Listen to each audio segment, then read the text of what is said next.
কৃষি থেকে আপনি কিভাবে উপকৃত হবেন, কিভাবে একজন সফল উদ্যোক্তা হবেন, সেই বিষয়ে আজকে আমরা জানবো।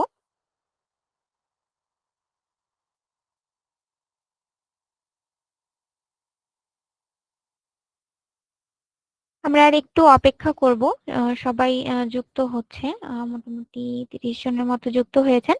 আর 2-3 মিনিট একটু অপেক্ষা করব, তারপরে আমরা আজকের মূল সেশনে চলে যাব।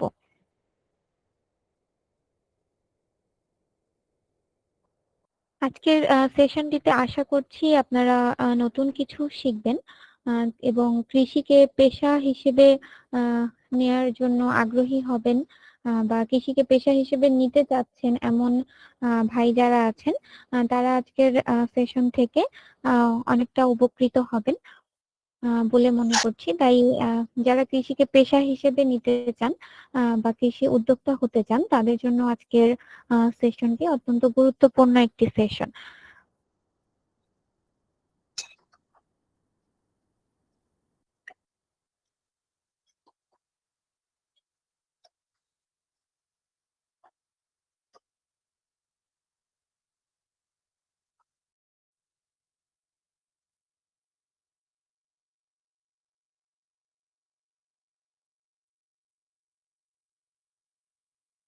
ক্লাস চলাকালীন সময়ে আমরা নিজেদের ভিডিও এবং মাইক্রোফোন গুলো অফ রাখবো। হ্যাঁ, এটা একটু সবাই লক্ষ্য রাখি, যে ক্লাস চলাকালীন সময় নিজেদের মাইক্রোফোন এবং ভিডিও গুলো আমরা অফ রাখবো, যাতে সবাই স্মুথলি ক্লাসটা করতে পারি। আপনার মাইক্রোফোন কিংবা ভিডিওটি অন থাকলে বাকি সবার অসুবিধা হয়। যিনি প্রশিক্ষণ পরিচালনা করেন, প্রশিক্ষকের সমস্যা হয়, এই জিনিসটা আপনাদের বুঝতে হবে। তাই সবার সুবিধার্থে নিজেদের মাইক্রোফোন এবং ভিডিও গুলো আমরা অফ রাখবো।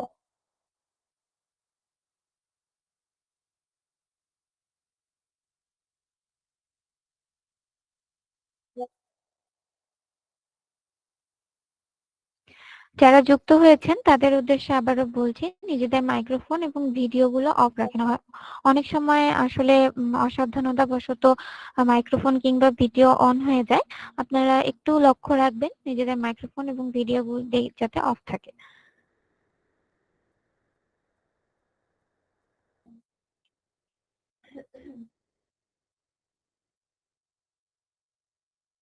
তো যেটা বলছিলাম, আপনারা ইতিমধ্যে স্ক্রিনে দেখতে পাচ্ছেন যে আমাদের আজকের সেশনের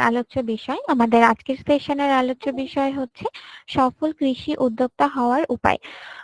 সফল কৃষি উদ্যোক্তা হতে চাইলে কি কি স্টেপ ফলো করতে হবে সেগুলো আজকে আমরা জানবো। ইতিমধ্যে অনেকেই যুক্ত হয়েছেন, আমি দেখতে পাচ্ছি। আমরা আজকের মূল সেশনে চলে যাচ্ছি। আজকের সেশনের আলোচ্য বিষয় সফল কৃষি উদ্যোক্তা হওয়ার উপায়, এবং ইতিমধ্যে আমাদের আজকের সেশনের প্রশিক্ষক আমাদের সাথে যুক্ত হয়েছেন। আজকে আমাদের সাথে প্রশিক্ষক হিসেবে আছেন জনাব মতিউর রহমান মুন্না স্যার, কৃষি অফিসার, মোল্লাহাট, বাগেরহাট। আসসালামু আলাইকুম স্যার, আশা করছি আমাকে শুনতে পাচ্ছেন। জি, ওয়ালাইকুম আসসালাম। শুনতে পাচ্ছেন? জি স্যার, আপনাকে আমরা শুনতে পাচ্ছি।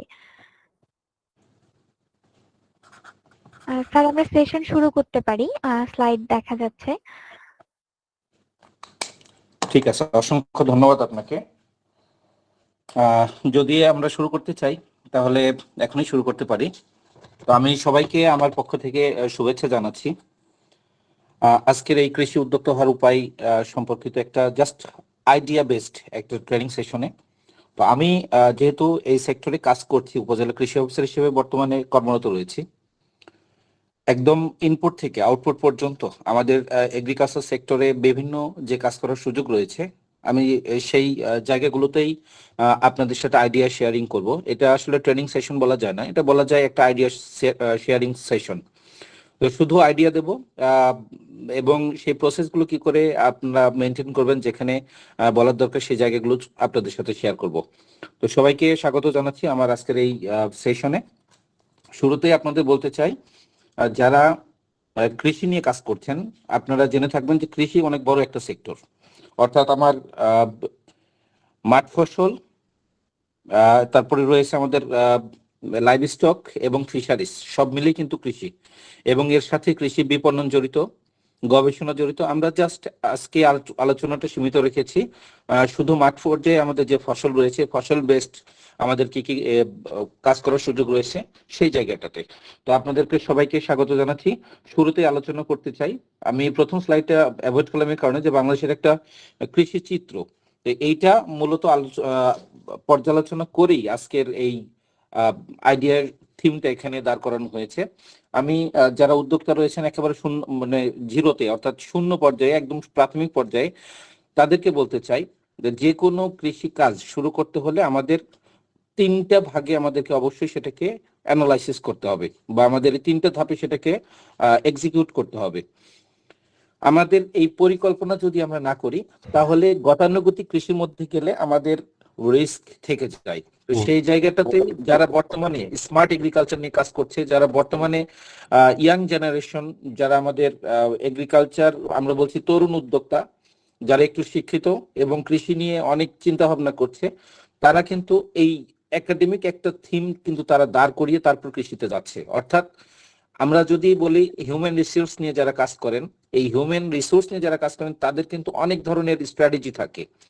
তো সেই জায়গা থেকে যদি এইচআর ম্যানেজমেন্টের একটা পার্ট হিসেবে যদি বলি, ওই প্ল্যানিং মানে যেভাবে তারা এক্সিকিউট করে ঠিক একইভাবে আমার এগ্রিকালচার বেস্ট যে সকল আমাদের প্রজেক্ট রয়েছে, যে সকল আমাদের খামার তৈরি হচ্ছে, সেই জায়গাতেও আমাকে একইভাবে চিন্তা করতে হবে। কারণ এগুলো শত শত হাজার হাজার বছর ধরেই আমাদের বিজ্ঞানীরা যে সকল রিসার্চ করে আসছেন তারা কিন্তু একটা জায়গায় এটাকে নিয়ে গেছেন। তো আপনারা যদি একদম নর্মাল সেন্স যদি এটাকে কল্পনা করেন তাহলে দেখবেন, আমি কিছু জাস্ট আমার ব্যক্তিগত জীবন থেকে বাস্তব অভিজ্ঞতা দিই। 2018 সালের দিকে বিটরুট উৎপাদন করলাম রাজশাহীতে। রাজশাহীতে যখন বিটরুট উৎপাদন করলাম, এই বিটরুট উৎপাদন করার পরে আমরা কিন্তু কখনো আগের কোনো পরিকল্পনা করি নাই। মাঠ পর্যায়ে জাস্ট আমরা মূলার মতো করে বিটরুট উৎপাদন করলাম, করার পরে এখন আমরা টেনশনে পড়ে গেলাম যে বিটরুটটা আমি বিক্রি করব কোথায়, আমার কাস্টমার কারা। আমরা কিন্তু তখন কাস্টমার খুঁজে পাচ্ছি না, বিক্রি করার জায়গা খুঁজে পাচ্ছি না। তো যদি জায়গা খুঁজে না পাই, কাস্টমার না পাই, আমার এই প্রজেক্ট কিন্তু পুরোটাই ফেইল্ড, কারণ আমি আমার কাঙ্ক্ষিত বা ন্যায্য মূল্যটা পাইনি, অর্থাৎ আমার রিটার্নটা আসেনি। আবার ধরেন কিছু কিছু জায়গায় এখনো ক্যাপসিকাম প্রচলিত আছে, কিন্তু আমার লেটুস যখন আমরা এখানে করলাম 2022 সাল 23 সালের দিকের কথা বলছি, লেটুস যখন করলাম লেটুস বিক্রি করার জায়গা নেই। অনেক কৃষক জানে না এটা কি লেটুস, তারা কি করলো সিদ্ধ করে খাওয়া শুরু করে দিল জাস্ট নর্মাল সবজির মতো।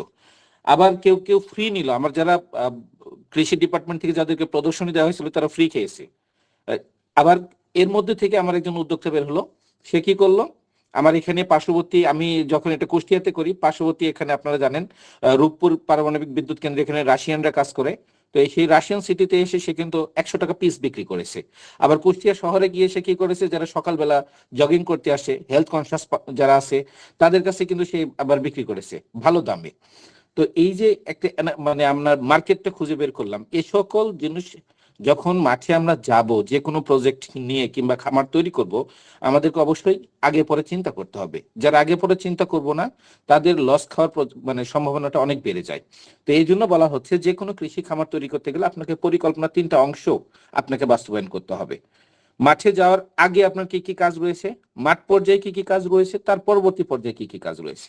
তো আমরা একটু আইডিয়া নেওয়ার চেষ্টা করি আজকে যে আমাদের আসলে কি কাজ। দেখেন, যখন আমরা কোনো কৃষি খামার তৈরি করব, এই কৃষি খামার তৈরি করার আগে আমাদের প্রি অপারেশনাল কিছু অ্যাক্টিভিটিস আছে। যেমন ধরেন, আমি যে খামারটা তৈরি করছি কাদেরকে টার্গেট করে করছি, অর্থাৎ আমি যে এখানে বিটরুট বলি, ক্যাপসিকাম বলি কিংবা লেটুস বলি, যে আমি তৈরি করছি এটা আমি আসলে আমার ভোক্তা কারা, এখানে আমার কনজিউমারটা আছে কিনা, আমার মার্কেটে কাস্টমার আছে কিনা। যদি এটা না থাকে আপনাকে এটা নিয়ে অনেক ভোগান্তি পোহাতে হবে এবং আপনার প্রজেক্ট কাঙ্ক্ষিত ভাবে আপনি সাকসেস হতে পারবেন না, ফেল হওয়ার সম্ভাবনা অনেক বেশি থাকবে। তো আপনার যদি মার্কেট না থাকে, আপনার মার্কেট অ্যানালাইসিস যদি না করেন, তাহলে এই জায়গায় ধরা খেতে হবে আপনাকে। এরপর আপনার বাজেট, আপনি যে জিনিসটা করতে যাচ্ছেন এইটার বাজেট আনুমানিক কেমন কস্ট আসতে পারে, আপনাকে হিসেব করতে হবে যে এই কস্ট আমি যেটা করছি অর্থাৎ আমার বিনিয়োগ করছি, বিনিয়োগের রিটার্ন আসবে কেমন। যদি রিটার্ন না আসে সেক্ষেত্রে কিন্তু আপনার এখানে হাত দেওয়া ঠিক হবে না। রিস্ক থেকে যায়। আমরা জানি যে এন্টারপ্রেনার কারা, এন্টারপ্রেনার যারা রিস্ক নিয়ে কাজ করে, কিন্তু সামান্যতম হলো আপনাকে সাকসেস হওয়ার একটা সম্ভাবনা জায়গা তৈরি করে তারপরে এগোতে হবে। কিন্তু ওই জায়গাটা যদি আপনি পরিকল্পনা না রাখেন, আপনার সাকসেস হওয়ার কোনো সম্ভাবনা থাকবে না, বরঞ্চ ফেইল্ড হওয়ার সম্ভাবনা বেশি বেড়ে যাবে।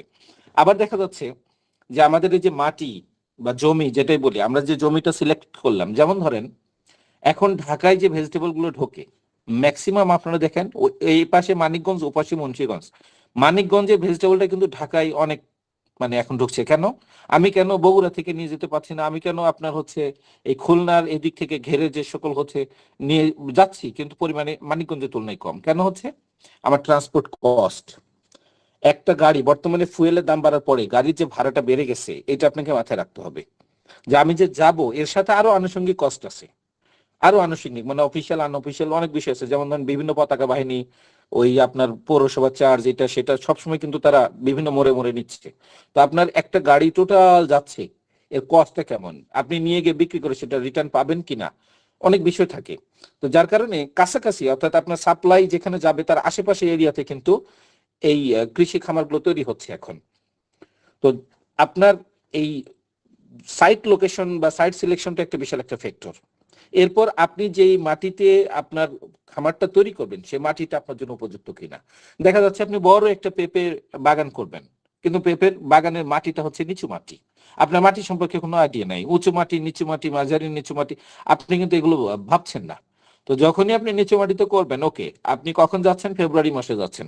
ফেব্রুয়ারি মাসে বা আপনার হচ্ছে নভেম্বর মাসে যাচ্ছেন বা অক্টোবর মাসে যে এখন যাচ্ছেন, তো যারা যাচ্ছেন হয়তোবা মানে আপনার বৃষ্টি না হলে আপনার হয়তো উঠে আসার সম্ভাবনা কিছু, কিন্তু যে বছরে একটু বেশি বৃষ্টি হবে পেঁপে বাগানে মোটামুটি 90% শিওর থাকেন আপনার পেঁপে প্রজেক্ট ধসে যেতে পারে যদি বৃষ্টি হয়। কারণটা কি? আপনি নিচু মাটি সিলেকশন করেছেন যেখানে পানির জলাবদ্ধতা হওয়ার সম্ভাবনা বেশি, এবং জলাবদ্ধতা যেখানে হবে সেখানে পেঁপে বাগান নষ্ট হওয়ার সম্ভাবনা অনেক বেশি। তার মানে আপনার জমি বা সাইট লোকেশন ঠিক হয় নাই। আবার দেখা যাচ্ছে যে কিছু জমি আছে যেটা আপনি আলু করবেন কিংবা অন্যান্য ফসল করবেন, এটা অ্যালকালাইন নাকি অ্যাসিডিক, অর্থাৎ ক্ষারীয় মাটি নাকি অম্লীয় মাটি, আপনি কোনো ধরনের ট্রিটমেন্ট দিচ্ছেন না, অথবা এর আগের যে ফসলগুলো হয়েছে সেই ফসলগুলো সম্পর্কে আপনি কোনো আইডিয়া নিচ্ছেন না, আপনি মাটি শোধন করছেন না। এটা কিন্তু আপনার প্রজেক্ট শুরু করার আগের চিন্তা ভাবনা। যদি এগুলো না করেন, প্রজেক্ট শুরু হয়ে গেছে, তখন কিন্তু আপনি বিপদে পড়বেন। একটা মালটা বাগান করেছেন আপনি, আমার বরেন্দ্র এরিয়ার কথা বলি, একটা মালটা বাগান করেছেন, কিন্তু মালটা বাগানের মাটির কন্ডিশন এতটাই খারাপ যে বাগান যখন আপনি মালটা গাছ কিনেছেন প্রচুর খরচ হয়েছে আপনার, বিনিয়োগ করার পর যখন লাগানো শুরু করলেন দেখা যাচ্ছে ফুলগুলো যখন হলো ফুলগুলো ঝরে যাচ্ছে, অথবা ফলগুলো হলো ফলের শেপগুলো সাইজগুলো ছোট ছোট, আবার দেখা যাচ্ছে ফলের মধ্যে রস নাই, ফলগুলো ইটের মতো শক্ত অথবা প্রচন্ড টক। যখন এই ঘটনাগুলো ঘটছে এর সাথে কিন্তু মাটির একটা অনেক বড় একটা ফ্যাক্টর জড়িত আছে। তো আপনি এই জিনিসগুলো সম্পর্কে কোনো আইডিয়া নাই আপনার, আপনি বাগান লাগিয়েছেন, লাগানোর পর বলছেন আপনার বাগানের আপনার হচ্ছে ফলগুলো প্রচন্ড টক, আপনার বাগানে ফুল ফল ঝরে যায়, কিন্তু আপনি মাটি নিয়ে ভাবছেন না, সেক্ষেত্রে কিন্তু আপনার প্রজেক্ট ফেল হওয়ার একটা সম্ভাবনা আছে। আবার দেখা যাচ্ছে যে আপনার ওখানে আপনার ইন্টারকালচারাল যে অপারেশন গুলো হবে, বিশেষ করে আপনার সেচ পানি ইরিগেশন হবে, ওখানে ইরিগেশনের সোর্স আপনার যে প্রজেক্ট লোকেশন মানে আপনার প্রজেক্ট যেখানে আছে এখানে আশেপাশে কোনো পানির সহজলভ্যতা নাই, সেক্ষেত্রে কিন্তু আপনি বিপদে পড়বেন। মানে আপনাকে অনেক কিছু চিন্তা করতে, ইনফ্রাস্ট্রাকচার মানে অবকাঠামোগত যে ডিজাইন, এই জায়গাটা আপনাকে ঠিক রাখতে হবে। আপনি বড় একটা প্রজেক্ট করবেন এবার ক্যাপসিকাম অথবা বেগুন করবেন, কিন্তু সেই বেগুনের চারা কিংবা বীজ কিংবা ক্যাপসিকামের বীজ কিংবা চারা এর সোর্সটা আপনার আননোন। তো যদি সোর্স আপনার আননোন হয়, অবশ্যই আপনাকে আস্থার জায়গাটা ঠিক রাখতে হবে। আপনি যে চারাটা নিয়ে আসছেন, আমি ধরলাম এবার আপনারা কেজি বেগুন করবেন, বাড়ি বারো নামে এখন যেটা খুব ভাইরাল হয়ে যাচ্ছে, তো আপনার বাড়ি যে বেগুনের যে চারাটা আপনার কাছে আসলো, এটা আসলে কি বাড়ি বারো? এই নিশ্চয়তা আপনাকে কে দিচ্ছে? যদি এই জায়গাটা ঠিক না থাকে, গুণগত মান যদি ঠিক না থাকে, বীজের আপনার জাত যদি ঠিক না থাকে, তাহলে আপনার প্রজেক্ট যত প্রস্তুতি নিয়ে আপনি আয়োজন করেন না কেন, আপনার প্রজেক্ট ফেইলড। তার মানে আপনাকে বিশ্বস্ত একটা জায়গা থেকে আপনাকে গুণগত মানে বীজ অথবা চারা কালেকশন করতে হবে যদি আপনি সাকসেস হতে চান। এরপর ধরেন আমাদের কিছু মাটির যেটা কথা বলছিলাম যে রোগবালাই কিন্তু অনেক মাটি বাহিত বীজ বাহিত রোগবালাই আছে আমাদের। আমরা যদি সাইন্টিফিক ওয়েতে কথা বলি, এই জায়গাতে অর্থাৎ বিজ্ঞানসম্মত পদ্ধতিতে সতর্কতা স্বরূপ একজন ভালো শিক্ষিত উদ্যোক্তার মতো আচরণ যদি করতে চাই, অবশ্যই আমাকে বীজ শোধন করতে হবে, চারা শোধন করতে হবে, মাটি শোধন করতে হবে। শোধন ব্যতীত আপনি বর্তমান যে কন্ডিশন, আবহাওয়ার যে কন্ডিশন, এই কন্ডিশনে যদি আপনি মাঠে নামেন, রোগ বালাই এবং সেটা দমন বা নিরাময় যেটাই বলি, কীটনাশক কিনতে কিনতে আপনি শেষ। উৎপাদন খরচ আপনার বেড়ে যাবে, সেক্ষেত্রে লাভের পরিমাণটা কিন্তু আপনার কমে যাবে। উৎপাদন খরচ যত বাড়বে লাভের পরিমাণ তত কমবে। অর্থাৎ আপনি যদি এমন একটা মার্জিনাল যদি আপনি মানে লেভেল পার হয়ে যান, তখন দেখা যাচ্ছে যে আপনার লস প্রজেক্ট হয়ে গেছে। তো কিছু রোগ বালাই আছে শোধন করে অনেকাংশে কমানো যায়। এই জায়গাটা শিক্ষিত যারা আমাদের বর্তমান কৃষি উদ্যোক্তা আছে তারা কিন্তু মেনটেন করে যাচ্ছে, কিন্তু যারা এখনো অন্ধকারে রয়ে গেছে তারা কিন্তু এই জায়গাটা এখনো বুঝে উঠতে পারছে না, যার কারণে প্রতিনিয়ত শুধু রোগ বালাইয়ের সাথে তারা মুখোমুখি হচ্ছে। এবং তাদের সাথে সাক্ষাৎ করার আগে প্রথম প্রশ্ন যে আমার তো এই রোগ হয়েছে, আমি কি ওষুধ দেবো? প্রথম প্রশ্ন, মানে যার সঙ্গে কথা বলি প্রথম প্রশ্ন কি ওষুধ দেবো। ঔষধ দেওয়ার আগে যে আমাদের একটা সতর্কতার জায়গা আছে, এই জায়গাটাতে কিন্তু আমরা এখনো যেতে পারিনি।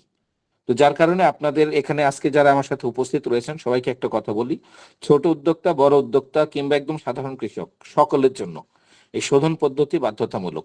যেই চা বীজই করবেন, সরিষা করবেন সামনে, আপনাকে অবশ্যই বীজ শোধন করতে হবে। আপনি ধান করবেন, আপনার ধানের জমিতে কি কি সমস্যা হয় সেটার উপর ডিপেন্ড করবে আপনি কিভাবে শোধন করবেন। তো যাই হোক, না ভুট্টা করবেন সেখানে আপনার সতর্কতা আছে। আমি সবাইকে একটু বলি, প্রশ্ন আমাদের থাকবে, প্রশ্ন উত্তর পর্বে আমরা আসবো, আপনি একটু নোট রাখবেন আপনারা, প্রশ্ন উত্তর পর্বে আসবো। আপনি ভুট্টা করবেন, ভুট্টা জমিতে প্রথম সমস্যা হচ্ছে পোকা।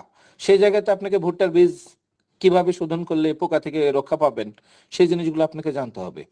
তো এই যে প্রয়োজনীয় তথ্যগুলো বা প্রয়োজনীয় প্রস্তুতিগুলো আপনাকে নিতে হবে, এইটা হচ্ছে আমার প্রি অপারেশনাল প্ল্যানিং। মানে আপনার মাঠে কৃষি খামার করার আগে, আজিজুল ইসলাম আপনি একটু মিউট করেন, আমরা আপনার প্রশ্ন শুনবো, একটু লিখে রাখেন, আমরা আসবো। তো আমাদের এই খামার শুরুর আগে এই জায়গাগুলোতে রেডি রাখতে হবে। এখন যদি মনে করেন আপনি একটা নার্সারি প্রজেক্ট করছেন, আপনার সেখানে লাইসেন্স লাগতে পারে। যদি আপনার খামার করতে যান, যেখান থেকে চারা উৎপাদন করে বিক্রি করবেন, আপনি একটা ট্রেড লাইসেন্স রাখতে পারেন। যদি আপনার লাইসেন্স লাগে সেক্ষেত্রে আপনাকে সেটা অবশ্যই আগে নিতে হবে, কারণ আপনি একটা ভালো বিজনেস শুরু করতে যাচ্ছেন।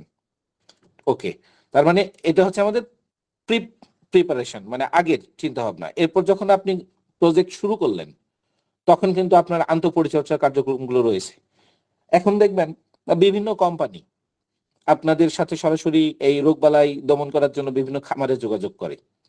এখন বিষয়টা হচ্ছে কোম্পানির কিন্তু এভাবে যোগাযোগ করার কোনো সুযোগ নাই। কেন সুযোগ নাই?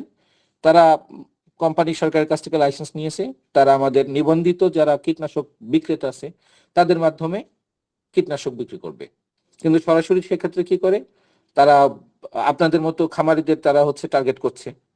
তারা একটা পেস্টিসাইডের বিশাল স্প্রে শিডিউল ধরায় দিচ্ছে, যেখানে দরকার আমার 3টা নিড বেস্ট, মানে কোনটা প্রয়োজন কি সমস্যা সেটা চিন্তা না করে যখন বীজটা আপনার কাছে বিক্রি করছে বা চারা বিক্রি করছে, চারা বিক্রি করার আগেই মনে করেন যে 15, 20, 30টা স্প্রে করার একটা শিডিউল আপনাকে ধরিয়ে দিয়েছে। এই যে স্প্রে করতে করতে আপনার উৎপাদন খরচটা বেড়ে যাচ্ছে, এটা কিন্তু একজন যে কোনো কৃষি উদ্যোক্তার জন্য বিপজ্জনক। তো আপনাকে অবশ্যই নিড বেস্ট প্র্যাকটিসে যেতে হবে যে আপনার কোনটা প্রয়োজন। কারণ আমরা শুধু ফসল উৎপাদনের সাথে জড়িত না, আমরা গুণগত মানের সাথে জড়িত আছি। যারা এক্সপোর্ট করবেন তাদের এই জায়গাটা খেয়াল রাখতে হবে। যারা একটা মার্কেট লিঙ্কেজের মধ্যে ঢুকবেন বা কন্ট্রাক্ট গ্রোয়িং এ যাবেন, তাদেরকে এই জায়গাটা ঠিক রাখতে হবে। যদি এটা ঠিক না রাখেন আপনার কন্ট্রাক্ট বাতিল হতে পারে, আপনার এক্সপোর্ট পারমিশন বাতিল হয়ে যেতে পারে, আপনার কোম্পানিগুলো আপনি হারাই ফেলতে পারেন। তো সেই জায়গাতে আপনাকে এগুলো ঠিক রাখতে হবে। এই স্প্রে শিডিউলে সবসময় যাওয়া যাবে না। আবার আপনি যে উৎপাদন গুলো করবেন, এখানে সেচ কোথা থেকে দিচ্ছেন, পানি কোথা থেকে দিচ্ছেন, সার কোথা থেকে দিচ্ছেন, কি রোগ হচ্ছে, সেই রোগের এগেইনস্টে আপনি কি ট্রিটমেন্ট দিচ্ছেন, এগুলো কিন্তু আমাদের বিভিন্ন সার্টিফিকেট এখন যারা নিয়ে দেশ এবং দেশের বাইরে কাজ করতে চাচ্ছে তাদের কিন্তু এই সার্টিফিকেট গুলো নিতে হচ্ছে। এবং সার্টিফিকেটের প্রথম শর্ত কিন্তু এই ডাটাগুলো রেকর্ড করা বা ডাটা সংরক্ষণ করা।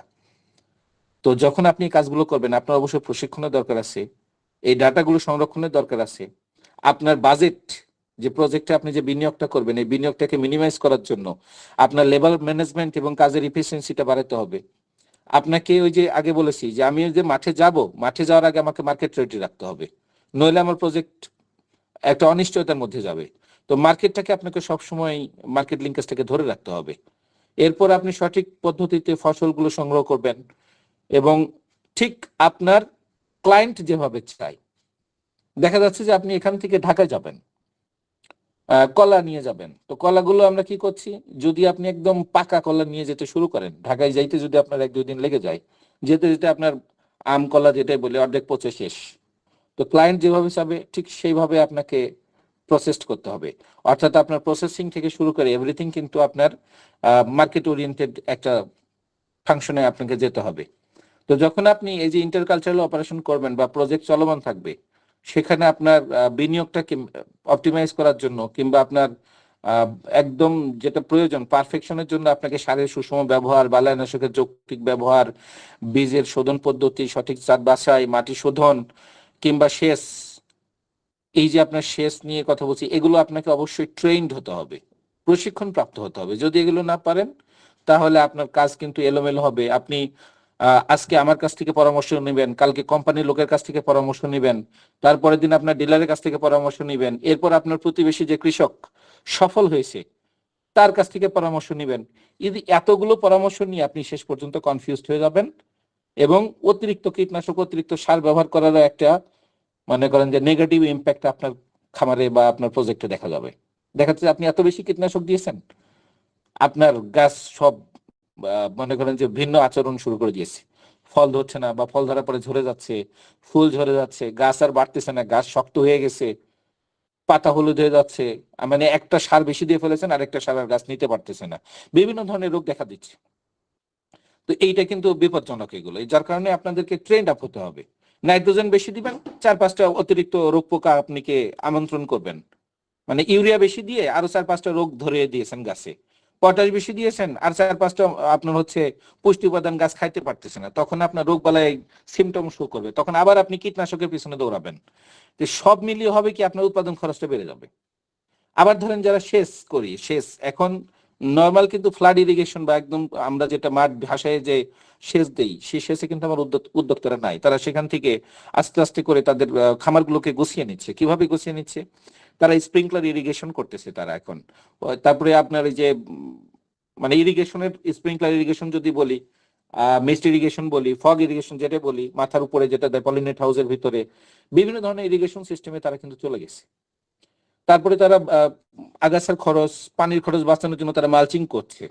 এই মালচিং পেপারও আবার হরেক রকম আছে, এগুলো চিনতে হলে আপনাকে অবশ্যই প্রশিক্ষণ প্রাপ্ত হতে হবে। কৃষি যন্ত্র যত দিন যাবে আমাদের কিন্তু যান্ত্রিকীকরণ বাড়বে। দেখেন বর্তমানে আমাদের দেশে combine harvester, garden tiller, thresher, মানে আপনার এই যে ধান পিটানো যে যন্ত্রটা, অলরেডি এগুলো চলে এসেছে। এখন মনে করেন হট ওয়াটার ট্রিটমেন্ট, মানে গরম পানি দিয়ে যে প্রসেস করে আম, আমাদের রাজশাহীতে কিন্তু সেই সিস্টেমে তারা চলে গেছে, যারা বাইরের দেশে রপ্তানি করছে। হ্যাঁ, তাদের রাইপেনিং চেম্বার আমাদের অনেকে এখন অথরাইজড করে নিয়েছে। তারপরে আপনার এই যে ক্যারট ওয়াশার, গ্রেডার মেশিন, এগুলো তারা ব্যবহার করছে, কাজগুলোকে আহ, কম খরচে আপনার একটা পার্মানেন্ট সেট আপ দিয়েছে যেন কম খরচে তারা এগুলো প্রসেসিং করতে পারে, রেগুলার বেসড। তো এই যে বিভিন্ন ধরনের সিস্টেমে গেছে, আমাদের যারা ভার্মি কম্পোস্ট উদ্যোক্তা আছে তারা দেখবেন আগে ওই রাজমিস্ত্রির মতো চালুনি দিয়ে ভার্মি কম্পোস্ট আলাদা করতো, এখন কিন্তু তারা কম্পোস্ট সেপারেটর এনেছে। তো এই যে একটা আধুনিকায়ন হচ্ছে কিংবা আপনার মেকানাইজেশন হচ্ছে, এগুলো কিন্তু আস্তে আস্তে বাড়বে এবং সারা বিশ্ব এখন কিন্তু অনেক দূরে চলে গেছে, ইন্টারনেট বেসড টেকনোলজিতে তারা চলে গেছে, আমরা কিন্তু ওখানে এখনো যেতে পারিনি, আমরা অনেক পিছিয়ে আছি। তো এই জায়গাগুলোতে কিন্তু কাজ করার সুযোগ রয়েছে। আচ্ছা, তো আমি যেখানে ছিলাম যে আপনি খামার চলাকালীন সময়ে আপনাকে এই ধারণাগুলো রাখতে হবে। এই যে ইন্টারনেট বেসড আপনাদের কথা বললাম, স্মার্ট সেন্সর ডিভাইস, এখন দেখেন ফেসবুকে আমরা কিন্তু দেখতে পাচ্ছি অনেকে চায়না থেকে বিভিন্ন ডিভাইস নিয়ে এসে তারা মাটির বিভিন্ন ধরনের গুণাগুণ জানার চেষ্টা করছে, তারা ময়শ্চার দেখতেছে, পিএইচ দেখতেছে। হ্যাঁ, বিভিন্ন স্মার্ট ডিভাইস বাংলাদেশে অলরেডি রিয়েল টাইম ডিভাইস তৈরি হয়েছে। রিয়েল টাইম ডিভাইস কোনটা? আপনার বড় একটা আম বাগান আছে, আপনি আম বাগান হয়েছে আপনার বগুড়ায়, আপনি আছেন ঢাকায়, তো আপনার বাগানে রেগুলার পানি দিতে হবে, কিভাবে দেবেন? এই রিয়েল টাইম ডিভাইস দিয়ে তারা দিচ্ছে, এআই দিয়ে তারা দিচ্ছে। এখন ড্রোন এখনো আমাদের শখের জায়গায় রয়েছে, এখন আমরা কমার্শিয়াল পর্যায়ে ওভাবে যেতে পারিনি, কিন্তু পাইলটিং কিন্তু যে কোনো মুহূর্তে চলছে, যেভাবে হোক চলছে। তো আস্তে আস্তে হয়তো সে পর্যায়ে যাবে। আপনাদের যদি কখনো কেউ এগুলো নিয়ে কাজ করতে চান, অবশ্যই আপনাকে ট্রেনিং নিতে হবে। এরপর ধরেন আপনার একটা প্রজেক্ট থেকে আপনি উঠে আসবেন, উঠে আসার খামার পরবর্তী যে কাজ, আপনার কাজ কি?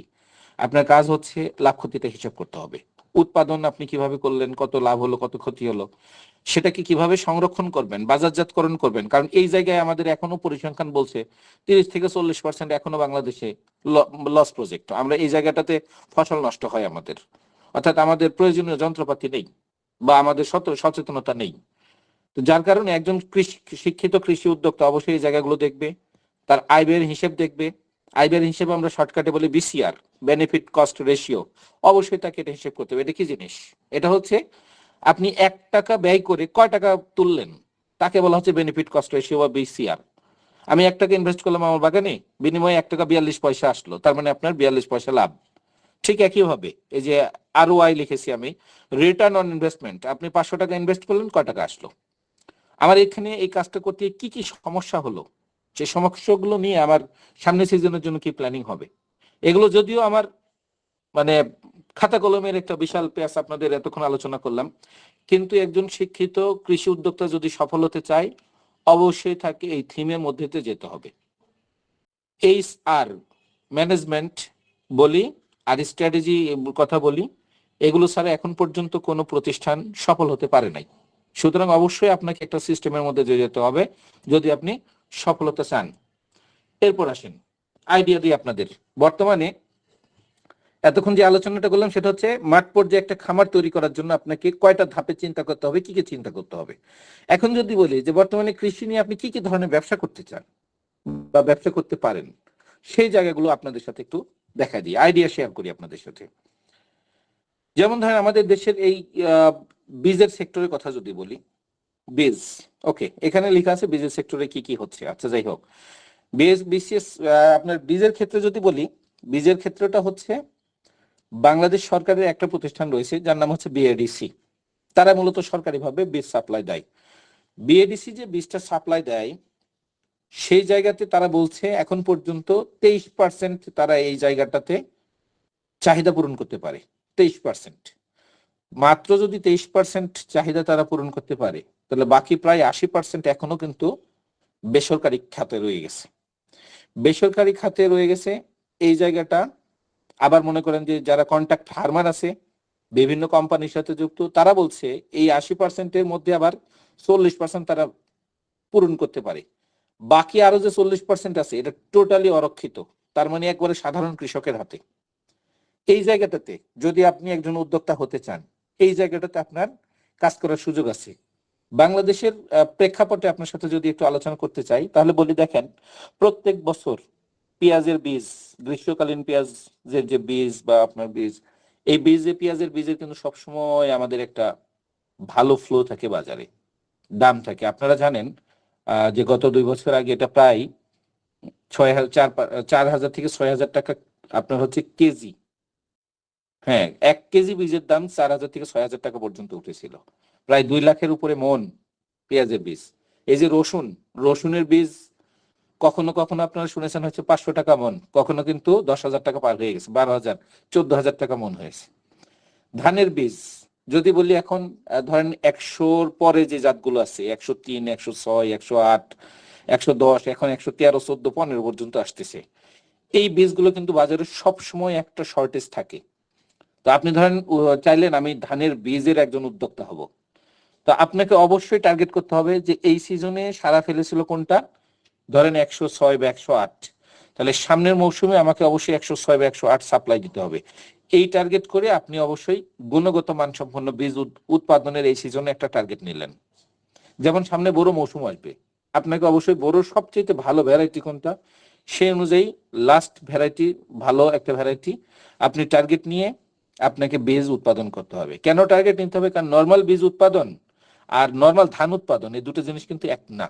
ধানের জমিতে আগাছা থাকে, অনেক কিছু থাকে, কিন্তু আপনার বীজের জমিতে অবশ্যই আপনাকে কোয়ালিটি মেনটেন করতে হবে।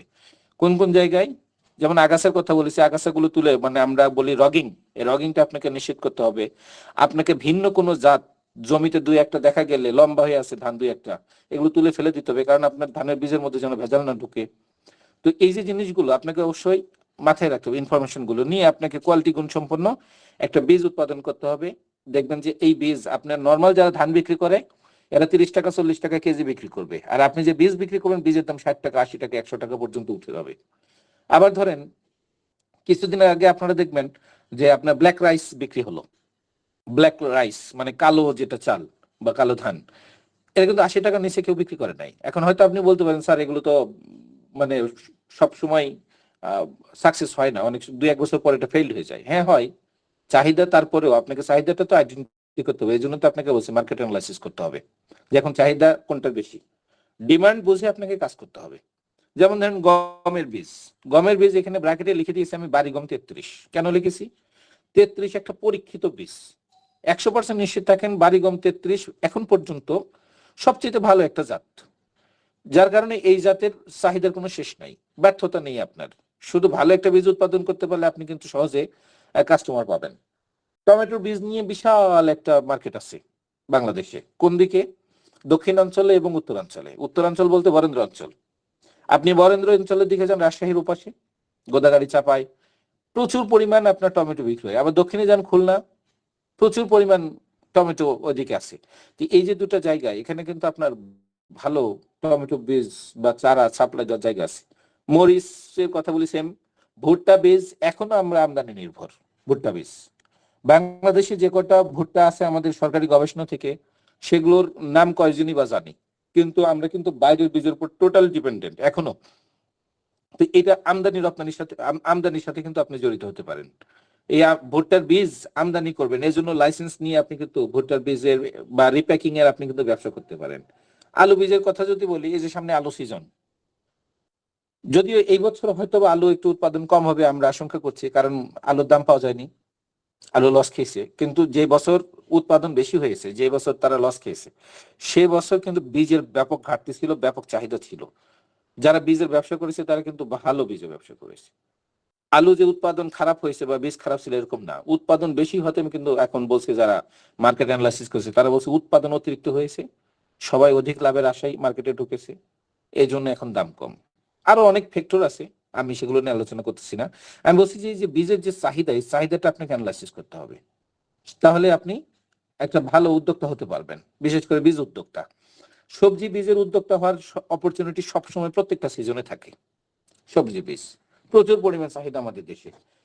এটা একটা আইডিয়া আপনাদের জন্য যে বীজ উদ্যোক্তা আপনাকে অ্যানালাইসিস করতে হবে কোন কোন বীজের চাহিদা আছে আমার বাজারে। ওকে, এখন ধরেন আপনি আমাকে প্রশ্ন করতে পারেন, পরবর্তীতে হয়তো প্রশ্ন আসবে যে স্যার বীজের ব্যবসা করব বা রিপ্যাকিং করব, কিভাবে করব বা কোন বীজের করব। তো এখানে আপনাদের বলি, কৃষক পর্যায়ে যেটা উৎপাদন হয় সেটা হচ্ছে মান ঘোষিত বীজ। এছাড়াও আমাদের ভিত্তি বীজ আছে, ব্রিডার বীজ আছে, প্রত্যায়িত বীজ আছে। তো আমরা এই যে মান ঘোষিত বীজের জায়গায় কৃষক কিন্তু কাজ করে। কৃষকের যে বীজ খোলা বাজারে বিক্রি হয়, সেখানে আপনি জাস্ট একটা প্রসেসের মধ্যে দিয়ে গেলে আপনাকে মান ঘোষিত বীজের একটা বিজনেস করা যাবে। তো বীজের যে বিজনেস করবেন, আপনার তো লাইসেন্স লাগবে। এই লাইসেন্স নিয়ে আমরা আপনাদের সাথে সব শেষে আলোচনা করব। কীটনাশকের লাইসেন্স, সারের লাইসেন্স, বীজের লাইসেন্স, এগুলোর পদ্ধতি নিয়ে আপনাদের সাথে আজকে সব শেষে আলোচনা করব। ওকে, তো এখন আসেন আমাদের যারা ফল উদ্যোক্তা হতে চান, যারা ফল উৎপাদন করে, আমাদের মাঠ পর্যায়ে কিন্তু বড় বড় বাগানই আছে। তো কিসের বাগান এখন বর্তমানে মনে করেন যে মাঠে আছে, আপনারা একটু দেখেন, মালটা বাগান আছে, কমলা বাগান আছে, আম বাগান আছে, বড় বড় আম বাগানই আমার আছে, পেয়ারা আছে, কলা আছে, কুল আছে, ড্রাগন আগে প্রচুর ছিল, এখন আরো বেশি হওয়াতে ড্রাগনের বাজার যদি একটু ফল করেছে। উপরে যতগুলো আপনাদের বলেছি, মালটা, কমলা, আম, পেয়ারা, কলা, কুল, একটাও কিন্তু এখন পর্যন্ত বাজার নষ্ট হয় নাই। মালটা যদিও দেশি মাল আপনার বাড়িওয়ান যেটা করছে 60 টাকা কেজি, তারপরে তাদের লস নাই। আপনি ড্রাগনের কথা বলি, ড্রাগন এক সময় হয়তো 450, 500, 600 টাকা ছিল, এখন একেবারে কম। এটাও মার্কেট আসলে যোগান যদি বেশি হয় তাহলে বাজার মূল্য নিচের দিকে যায়, এটা একটা ইকোনমিক্সের ভাষা। এই জন্য আপনাদের উদ্যোক্তা হওয়ার জন্য প্রথম দিকেই ধরতে হবে, সবাই উদ্যোক্তা হওয়া শেষ, এরপরে আপনি মার্কেটে ঢুকলে দাম খুবই কম পাবেন, এটা স্বাভাবিক। এই জন্য আপনাকে মার্কেট অ্যানালাইসিস করে প্রথম দিকে হতে হবে। তো যারা ঝুঁকি নিয়ে ব্যবসা করে তাদেরই সাধারণত এন্টারপ্রেনার বা উদ্যোক্তা বলে, এবং এটা প্রথম দিকেই হয়। যারা প্রথম দিকে ড্রাগন করেছে তারা কিন্তু অনেক দাম পেয়েছে, এখন যারা মার্কেটে ঢুকবে এরা দাম কম পাবে, এটা স্বাভাবিক। স্ট্রবেরি যদিও একটু চ্যালেঞ্জিং, অল্প কিছু সংখ্যক স্ট্রবেরি করতে পারে। ডাব নারিকেলের নাম এখানে আমি কেন দিয়েছি, এটা একটা প্রশ্ন। ডাব নারিকেলের কথা বলি, আমাদের দেশে ভিয়েতনামি নারকেল নিয়ে অনেক কিছু হয়ে গেছে, আমি সেটা নিয়ে কথা বলছি না। আমি বলছি যে বর্তমানে আবহাওয়ার কারণে হোক, পোকামাকড়ের কারণে হোক, আমাদের নারকেল সেক্টরটা কিন্তু মোটামুটি মৃতপ্রায়। আস্তে আস্তে ধুকে ধুকে মরে যাচ্ছে, যার কারণে একটা নারকেলের দাম প্রায় 200 টাকা, ডাবের দাম 150 নিয়ার অ্যাবাউট, মানে গড় মূল্য। অর্থাৎ আগামী কিছুদিন পরে নারকেলই পাওয়া যাবে না, ডাবই পাওয়া যাবে না। কেউ যদি রিস্ক নিয়ে এখন দেশি একটা নারকেল, বা কেরালার কথা বলি, ভিয়েতনামের কথা বাদ, কেরালার কথা বলি অথবা দেশি নারকেল বাগানের কথা বলি, এবং সেটা করার জন্য কোন প্রসেসে করতে হবে, আমার লেআউট কেমন হবে, পানি সাপ্লাই কোন দিক দিয়ে থাকতে হবে, নারকেল গাছ কোন খাদ্যগুলো খায়, কিভাবে পরিচর্যা করে, এটা জেনে শুনে ঢুকতে হবে। আপনি কিছুই জানবেন না, নারকেলের বাগান করবেন, মানে আপনার আবেগে সবার কাছে শুনে ভাইরাল যেরকম হয় আর কি, হওয়ার পরে তখন দেখবেন নারকেল ধরছে না, আপনি নারকেল গাছ কেটে, ড্রাগন গাছ কেটে আপনি মিডিয়াতে আবার ভাইরাল হয়ে যাচ্ছেন। এত কিছু দরকার নেই। আপনাকে টেকনিক্যাল সেক্টর, টেকনিক্যাল নলেজ নিয়ে আপনাকে মাঠে যেতে হবে, যে কোনটা আমার এই মাটিতে হবে, কোনটা এই মাটিতে হবে না, কোন বাগানের লেআউট কেমন, কোন এরিয়া, কোন আবহাওয়া, কোন প্রসেস, আপনাকে এসব জানতে হবে। এখন ধরেন আপনি যদি এই সেক্টরে ঢুকতে চান, চ্যালেঞ্জিং বাট ভালো রিস্ক আছে, কিন্তু আগামীতে সম্ভাবনাও আছে। এই জন্য আমি এটা দিয়েছি, একটু টাচ দিলাম। কেউ যদি ছোট পরিসরে, স্বল্প পরিসরে করতে চান, আমার মনে হয় না এটা একটা খারাপ আইডিয়া হবে, কিন্তু আপনাকে অবশ্যই এর প্রোডাকশন টেকনোলজি এবং এই যে বিশেষ করে পোকা দমন পদ্ধতি, ভালো একটা আইডিয়া রাখতে হবে, এবং পানি, এই তিনটা বর্তমানে। এরপরে কাজু বাদামের কথা বলি, অ্যাভোকাডোর কথা বলি। কাজু বাদাম যদিও আমাদের কৃষি ডিপার্টমেন্ট সারা বাংলাদেশে করতে চেয়েছিল, কিন্তু এটা সবচেয়ে সম্ভাবনাময় জায়গাটা হচ্ছে পাহাড়। পাহাড়ে বর্তমানে কাজু বাদাম যে পরিমাণে প্রোডাকশন হচ্ছে, কিছুদিন আগেও কাজু বাদামটাকে প্রসেস করার জন্য কোনো যন্ত্র ছিল না আমাদের, কিন্তু আমাদের উদ্যোক্তারা কিন্তু এই জায়গাটাতে আস্তে আস্তে আস্তে আস্তে দাঁড়িয়ে যাচ্ছে। এবং বাংলাদেশে কি পরিমাণ এখন পর্যন্ত কাজু বাদাম আমদানি হয়, অর্থাৎ বাংলাদেশে কি পরিমাণ একটা বড় বাজার আছে, যারা এগুলো অ্যানালাইসিস করে তারা হয়তো বলতে পারবে। বিশাল একটা বাজার রয়েছে বাংলাদেশে। সেই বাজারটা আমদানি নির্ভর না করে আমাদের দেশের মধ্যে লোকাল প্রোডাকশন করে কিন্তু আমার উদ্যোক্তারা এটা ধরার চেষ্টা করছে। আমি কিছু উদাহরণ শেষের দিকে রেখেছি, ছবি সহ আমি আপনাদের দেখাবো। না, এখানে রেখেছি, আপনারা দেখতে পারেন। কিষান ঘর এগ্রো, এই যে ধরেন এই নামটা কেন দিয়েছে, এটা আমার খুব কাছের একজন বড় ভাই, বর্তমানে কৃষিবিদ সনি, বর্তমানে আপনার হচ্ছে পাহাড়ে, এই যে বান্দরবন পৌরসভাতে তার এই লোকেশনটা, এগুলো কিন্তু সবই তার প্রোডাক্ট, যে ছবিগুলো দেখতে পাচ্ছেন। অনেক কষ্ট করে, বারবার ধাক্কা খেয়ে খেয়ে কিন্তু তিনি উঠে দাঁড়ানোর চেষ্টা করছেন, এবং বেশ ভালো একটা জায়গায়, এখন আমি যতটুকু তাকে জানি, ভালো একটা জায়গায় উনি চলে গেছেন। কাজু বাদামের রেট আপনারা দেখছেন, আগে ছিল 100 গ্রামের দাম 100 টাকা, এখন 100 গ্রামের দাম 220 টাকা। অর্থাৎ আগে যেটা ছিল 800, 900, 1000 টাকা কেজি, এখন সেটা হয়ে গেছে 2000, 2500 টাকা কেজি। অর্থাৎ দিনকে দিন এর কিন্তু বাজার, ভালো একটা বাজার তৈরি হচ্ছে।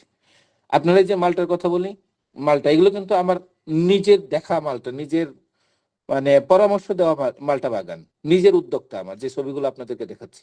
এবং এক একটা এক এক রিজিয়নে, একটা বরেন্দ্র এলাকায়, একটা কুষ্টিয়া চুয়াডাঙ্গা এলাকায়, এই যে বাগানগুলো তৈরি হয়েছে, এগুলো কিন্তু একদিনে হয় নাই, বা রিক্স ছাড়া যে তৈরি হয়েছে এটা বলা ভুল হবে। তারা প্রচুর রিক্স নিয়েছে তারা, এবং আজকে আশা করি এখন পর্যন্ত আল্লাহর রহমতে তারা সাকসেস, সফল উদ্যোক্তা তারা। খুব কাছে থেকে দেখা কিছু বাগানের কথা বলছি আমি, একদম কাছে থেকে। তো যাই হোক, বেশ কিছু ওই যে মোহন নামে একজন ভিডিওটা অন করে রাখছে, এই জন্য আসলে আমাদের একটু মনোযোগ নষ্ট হচ্ছে। এখানে কোনো ভিডিও আমরা দেখতে পাচ্ছি না, আপনি প্রেজেন্টেশনের দিকে খেয়াল রাখেন। ওকে, তো এই যে যেমন ধরেন আরেকটা এখানে দিয়েছি, আপনারা একটু প্রেজেন্টেশনের স্ক্রিনে খেয়াল করেন। এটা বাংলাদেশ কৃষি পরিবার ও প্রযুক্তি, এটাও রাজশাহীর একটা ভালো উদ্যোক্তা। প্রায় 10-15টা দেশ ঘুরে এসে তিনি সেখানে কোটি টাকা, 1 কোটির উপরে ইনভেস্ট করে একটা প্রজেক্ট তৈরি করেছেন, বসন্তপুর প্রজেক্ট। ওনাদের এই এটার নাম হচ্ছে বাংলাদেশ কৃষি প্রযুক্তি পরিবার। হেদায়েতুল্লাহ হেলাল ভাই এখানে আছেন। তো ওনার কিছু আমি আপনাদের জাস্ট কার্ড দেখাচ্ছি। এই কার্ড আপনারা দেখেন, এখানে 2020 সালের ঘটনা। 2020 সালে তখন 1100 টাকা 2 কেজি ড্রাগনের দাম, ঠিক আছে। আবার দেখাচ্ছে যে এখানে কয় পিসে 1 কেজি হবে সেটাও কিন্তু লেখা আছে। 1400 টাকা 3 কেজির দাম। আর এখন আর ড্রাগনের দাম কত? জাস্ট এই জায়গাটা আপনারা কম্পেয়ার করেন, যে এখন যারা ঢুকবে, বা আপনি আজকে থেকে শুনে আজকে যারা ড্রাগন করবেন, আপনার ড্রাগন 60 টাকা, 100 টাকা, 150 টাকা বিক্রি হবে। কিন্তু ওই সময়ে তারা সিজনে বিক্রি করেছে 500-600 টাকা করে। আর অফ সিজনে গিয়ে, সেটা আমরা নিজে ড্রাগন কিনেছি, আপনাদের মনে আছে কিনা, 900 টাকা কেজি অফ সিজনে গিয়ে, শীতের সময়। এখন এই যে বাগানের কৃষি প্রযুক্তি পরিবারে যেটা কার্ড আপনাদের দেখাচ্ছি, এই বাগানে আপনারা ইউটিউবে এটার ভিডিও দেখতে পাবেন। প্রায় 45 থেকে 50 বিঘা একটা বাগান, বিশাল বড়। এখানে লাইটিং দেখতে পাবেন, যে শীতকালে তারা প্রচুর লাইট, মাথার উপরে লাইট দিয়ে রাখে। এখন মোটামুটি সব জায়গায় প্রযুক্তি ছড়িয়ে গেছে। তো এই যে তারা কেন দিয়ে রাখে, যেন একটু আর্লি তারা মার্কেটে ঢুকতে পারে, মানে শীত চলে যাওয়ার সাথে সাথে যেন তারা ড্রাগন প্রোডাকশনে যেতে পারে। অনেক টেকনোলজি তারা সেখানে অ্যাপ্লাই করেছে। উদ্যোগটা কিন্তু একদিনই এমনি এমনি তৈরি হয় নাই, কোনো অ্যানালাইসিস ছাড়া। আপনি চিন্তা করেন যে এই যে উদ্যোক্তা, যিনি কোটি টাকা ইনভেস্ট করেছেন, কোটি টাকার খরচটা কেন? ওই যে তার ড্রাগনের যে সিমেন্টের পিলার তৈরি করতে হয়েছে, তাকে চাকতি তৈরি করতে হয়েছে, তখন উনি ড্রাগনের ডাল কাটতেন, অর্থাৎ ড্রাগন গাছগুলোকে জাস্ট প্রুনিং করতেন কিংবা ডাল ছাঁটাই করতেন। এই ছাঁটাই করার পরে যে সিঙ্গেল ডাল, ড্রাগনের যে ডাল বা কাটিং বলি আমরা, এটি উনি 10 টাকা 20 টাকা পিস বিক্রি করেছেন। এবং ওই সময়ে বালুর মধ্যে নার্সারি বানিয়েছিলেন, বালুর মধ্যে জাস্ট ড্রাগনের ডালটাকে পুঁতে রাখলে ওখানে শেকড় গজায়, শেকড় গজানোর পরে সেটাকে চারা হিসেবে তিনি 50-60 টাকা পিস বিক্রি করেছেন। এবং শুধু এটা না, ড্রাগনের সাথে এভাবে চারা যাচ্ছে, কাটিং যাচ্ছে, এমনকি ওই যে সিমেন্টের পিলার, চাকতি, সেটাও কিন্তু যাচ্ছে। একজন নতুন উদ্যোক্তা যখন বাগান সেট করবে, সব ইনস্ট্রুমেন্ট বা টুলস গুলো যদি আপনার কাছে পাই, এটা তো তার জন্য সুবিধা, এবং যিনি উদ্যোক্তা তারও নতুন নতুন বিজনেসের রাস্তা তৈরি হচ্ছে। তো এইভাবে কিন্তু প্রথম দিকে আমার উদ্যোক্তারা ভালো কাজ করেছে। এখন সবার মধ্যে এটা ছড়াই গেছে, এটা এখন নর্মাল হয়ে গেছে, বাজারও ডাউন হয়ে গেছে। এত খরচে কেউ এখন ভালো লাভ করতে পারে না, পোষাতে পারছে না। আর মাঝখানে তো কিছু চক্রান্ত সবসময় রয়ে যায়। চক্রান্ত কোনটা? এই যে যেমন ইন্ডিয়ার একটা রিজেক্টেড প্রোডাক্ট আমাদের দেশে ব্যবহার শুরু হলো, টনিক। এই টনিকের ভয় দেখায় মিডিয়াতে ছড়াই দিল কি, যে এটা খুবই বিষাক্ত, এটা খাওয়া যাবে না, এবং যে খাবে তার ডিএনএ পর্যন্ত চেঞ্জ হয়ে যাবে। এই যে কিছু গুজব, কিছু ষড়যন্ত্র আমাদের উদ্যোক্তাদের কিন্তু নিঃস্ব করে দিয়েছে। যখন এগুলো গুজব ছড়াইলো, তখন আর ড্রাগন কেউ ভয় খাচ্ছে না। যখন খাচ্ছে না, তখন ড্রাগনের দাম কিন্তু পড়ে গেল। তো যারা এই যে লক্ষ লক্ষ কোটি কোটি টাকা ইনভেস্ট করলো আমার উদ্যোক্তারা, তারা এখন কোথায় যাবে? এই টাকাটা তুলবে কি করে? তো কৃষি নিয়ে সবসময় কিন্তু আমাদের, কৃষি যেহেতু আমাদের বাংলাদেশের অর্থনীতির একটা মেরুদণ্ড, মনে রাখবেন ভেতর এবং বাইরে প্রচুর শত্রু আছে আমাদের এই মেরুদণ্ডটাকে নষ্ট করার জন্য। এর ভিতর দিয়েই, মানে সাপোর্ট সহ বা সাপোর্ট ছাড়া, দুটোই বলি, আমার উদ্যোক্তারা কিন্তু মানে যাচ্ছে, বেড়ে যাচ্ছে, যেভাবে হোক বেড়ে যাচ্ছে। এখন যারা প্রথম দিকে আসতেছে, যারা মার্কেট অ্যানালাইসিস করছে, যারা একটু চিন্তা ভাবনা করে শিক্ষিত মানুষে কাজ করছে, তাদের হয়তো সাকসেস রেটটা বেশি, বাকিরা কিন্তু ঝরে যাচ্ছে। এই ঝরে যাওয়াটা দেখে আবার আমরা কিন্তু অনেকে বাইরে থেকে ভয় পাচ্ছি। তো আপনার অবশ্যই রিস্ক নিতে গেলে অনেক চিন্তা ভাবনা করে নিতে হবে। যার কারণে কিন্তু আজকে এই কৃষি ক্লিনিক আপনাদের অন্তত আলোচনা করার জন্য একটা প্ল্যাটফর্ম তৈরি করেছে। আমি গ্যারান্টি দিয়ে আপনাদের বলতে পারি যে এরকম হয়তো অল্প কিছু প্ল্যাটফর্ম আপনারা পাবেন, যেখানে আপনাদের এই যে আইডিয়া শেয়ারিং কিংবা রিস্ক অ্যানালাইসিস এগুলো হয়। বাড়তি বাইরে যারা আমার উদ্যোক্তারা আছেন বা বাগানিরা আছেন, তারা কিন্তু লোকমুখে শুনে, প্রতিবেশীর কাছে শুনে, কোনো ধরনের অ্যানালাইসিস ছাড়াই কিন্তু মাঠে যায়। এবং মাঠে যাওয়ার পরে আমার ওই যে বিটরুট উদ্যোক্তার মতো অবস্থা হয়েছে। আমি নিজেই সেই ভুল করেছি, যে মার্কেট অ্যানালাইসিস না করে তাকে বিটরুট উৎপাদন করতে দিয়েছি। বিটরুট হওয়ার পর আর বিক্রি করার জায়গা খুঁজে পাচ্ছি না। লেটুস উৎপাদন করে লেটুসের জায়গা খুঁজে পাচ্ছি না, কোথায় বিক্রি করব। মাশরুম করেছি, মাশরুম উৎপাদন করার পরে মাশরুম বিক্রি করার জায়গা খুঁজে পাচ্ছি না। তো যদি আমি মার্কেট রেডি না করে মাঠে যাই, ফেল হওয়ার সম্ভাবনা অনেক বেশি। ওকে, এরপরে আসেন, আমাদের ফুল নিয়ে বর্তমানে কাজ হচ্ছে। গোলাপ, জারবেরা, গাঁদা, রজনীগন্ধা, নন্দিনী, এগুলো কিন্তু মার্কেট সবসময় থাকে, লসও থাকে, লাভও থাকে। আমাদের বাংলাদেশে বেশ ভালো একটা সেক্টর, যেটা নিয়ে রেগুলার আস্তে আস্তে যে সেক্টরটা এগিয়ে যাচ্ছে। এখানে টিউলিপ দিয়েছে, কারণ টিউলিপ, এখন লিলিয়াম, এগুলো আমাদের এই নন্দিনী, এগুলো আমাদের এই ফুলের সেক্টরে নতুন যুক্ত হয়েছে। টিউলিপ এখন মনে করেন যে গত 2-3 বছর যাবত বেশ সাড়া ফেলেছে তারা। নন্দিনী এখন গোলাপের বিকল্প হিসেবে ব্যবহৃত হচ্ছে। তো এগুলো আপনার সবসময় একটা ভালো ডিমান্ড থাকে। এরপর আসেন আরেকটা উদ্যোক্তা হওয়ার জায়গা, সেটা হচ্ছে আপনাদের বলেছি ধানের বীজ, তাই না? এবার দেখেন ধান থেকে চাল, মানে একটু প্রসেসড সিস্টেমের মধ্যে গেছে। সুগন্ধি চাল, এই জায়গাটাই কিন্তু সব সময় আমাদের দেশে একটা ঘাটতি আছে। গত পরশু পেপার দেখেছেন কিনা জানি না, গত পরশু দেখেন বাসমতি চাল আমদানি হচ্ছে, বিশাল একটা সেক্টর। এখন ওটা দেখে হয়তো প্রশ্ন হতে পারে যে আমাদের দেশ নাকি ধান চালে স্বয়ংসম্পূর্ণ, আবার আমদানি শুরু করলো কেন? তখন কিন্তু আমাদের সরকার পর্যায়ে যারা আছে তারা কিন্তু আবার ব্যাখ্যা দিচ্ছে যে আমাদের কোনো সংকট নাই, কিন্তু আমরা ভবিষ্যতে নিরাপত্তার জন্য ক্রিটিক্যাল মোমেন্টে সেফটির জন্য আমরা এটা আমদানি করেছি। আর বাসমতিটা আমদানি করা হয় বিশেষ করে সুগন্ধি, চিনিগুড়া, বাসমতি, এগুলো হচ্ছে আমাদের চাহিদা তুলনায় প্রোডাকশন এখনো ওই লেভেলে উঠতে পারে নাই। তো আমাদের যে সকল হায়ার সোসাইটি আছে, যারা উচ্চ বিত্ত পরিবার, তাদের চাহিদা পূরণ করার জন্য এগুলো কিন্তু আমদানি সবসময় হতেই আছে। তো সেটা যদি আমরা দেশে উৎপাদন করতে পারি, বিভিন্ন সুপার শপে কিংবা শহরে বাজারে, আমরা কিন্তু এই জায়গাটা এখনো নিতে পারি। এই জায়গাটা এখনো আমাদের বেশ কাজ করার সুযোগ রয়েছে। লাল চাল যত দিন যাবে এটা ডিমান্ড বাড়বে। আপনারা জানেন মানুষ এখন মানে সবই খাচ্ছে, খাওয়ার ভিতরে যাদের একটু টাকা পয়সা আছে তারা কিন্তু ভালো কিছু খুঁজতেছে, নির্ভেজাল নিরাপদ কিছু খাদ্য খুঁজতেছে, কিন্তু সেই নির্ভরযোগ্য জায়গাগুলো তারা পাচ্ছে না, যে কোথা থেকে খাবো, নিরাপদ জিনিসটা কোথায় পাবো, ফ্রেশ জিনিসটা, অরিজিনাল জিনিসটা কোথায় পাবো, তারা কিন্তু এখনো খুঁজে বেড়াচ্ছে। এটার উৎকৃষ্ট একটা উদাহরণ দিই, মানে কেউ বিরক্ত হচ্ছেন আজকের আলোচনাটা কিন্তু এভাবে গল্পের মতোই, কেউ কি বিরক্ত হচ্ছেন? দুই একজন একটু কথা বলবেন। জি না স্যার, ভালো লাগতেছে sir. Okay, thank you. Sir খুব ভালো হয়েছে, চালিয়ে যান। জি স্যার Thank ভালো you. দেখেন স্যার আমি অনেক একটু ভালো গল্প লাগতেছে, আকারে বলি। বিরক্ত হচ্ছি না, কন্টিনিউ করেন। আচ্ছা, একটু মানে বিরক্ত না হয়ে একটু শোনেন। যেমন ধরেন রাজশাহীর দিকে যখন ছিলাম, রাজশাহীর আমের মৌসুমের শুরুতে স্যার এই ফাঁকে স্যার একটা কথা বলি, আপনি জি। এই প্রসেসের সাথে মার্কেট অ্যানালাইসিস এবং রিস্ক ফ্যাক্টর গুলা নিয়ে কিভাবে করব, অ্যানালাইসিস করব আমরা, এটার একটু গাইডলাইন দিয়েন। আমি আজকে জাস্ট আপনাদের এই নলেজ শেয়ারিং এর পর্যায়ে আছি। এর ভিতরে আস্তে আস্তে যতটুকু আমার অভিজ্ঞতা সেটা আমি আজকে শেয়ার করব। ঠিক আছে, থ্যাংক ইউ। আমি একটু বলি, যেমন ধরেন রাজশাহীতে যখন ছিলাম আমি বরেন্দ্র এলাকাতে, আমাদের যে আম উৎপাদন হয় রাজশাহী, চাপাই কিংবা নওগাঁ রিজিয়নে যে আমগুলো উৎপাদন হয়, এই আমের কিন্তু 3টা ধাপে বাজারে আসে। কিছু আম একটু আগাম আসে, কিছু আম সিজনে আসে, কিছু আম কিন্তু একদম লেটে আসে, এখন আরেকটা যুক্ত হয়েছে সারা বছর আসে। এই যে 4 ধরনের আম আমরা এখন বাজারে পাচ্ছি। প্রথম দিকে যে আমগুলো বাজারে আসে আপনারা খেয়াল করে দেখবেন, সে আমগুলো কিন্তু ভালো দাম থাকে, 4000-এর আশেপাশে, মানে মন 4000 টাকার আশেপাশে এক মন আমের দাম। কিন্তু যেটা সিজনে আসে সেটা কিন্তু 1200, 1300, 1400, 1500, 1600 অত 2000 নিচ্ছে। আবার দেখবেন সিজন যখন শেষ হচ্ছে তখন কিন্তু আবার সেই 4000-এর উপরে।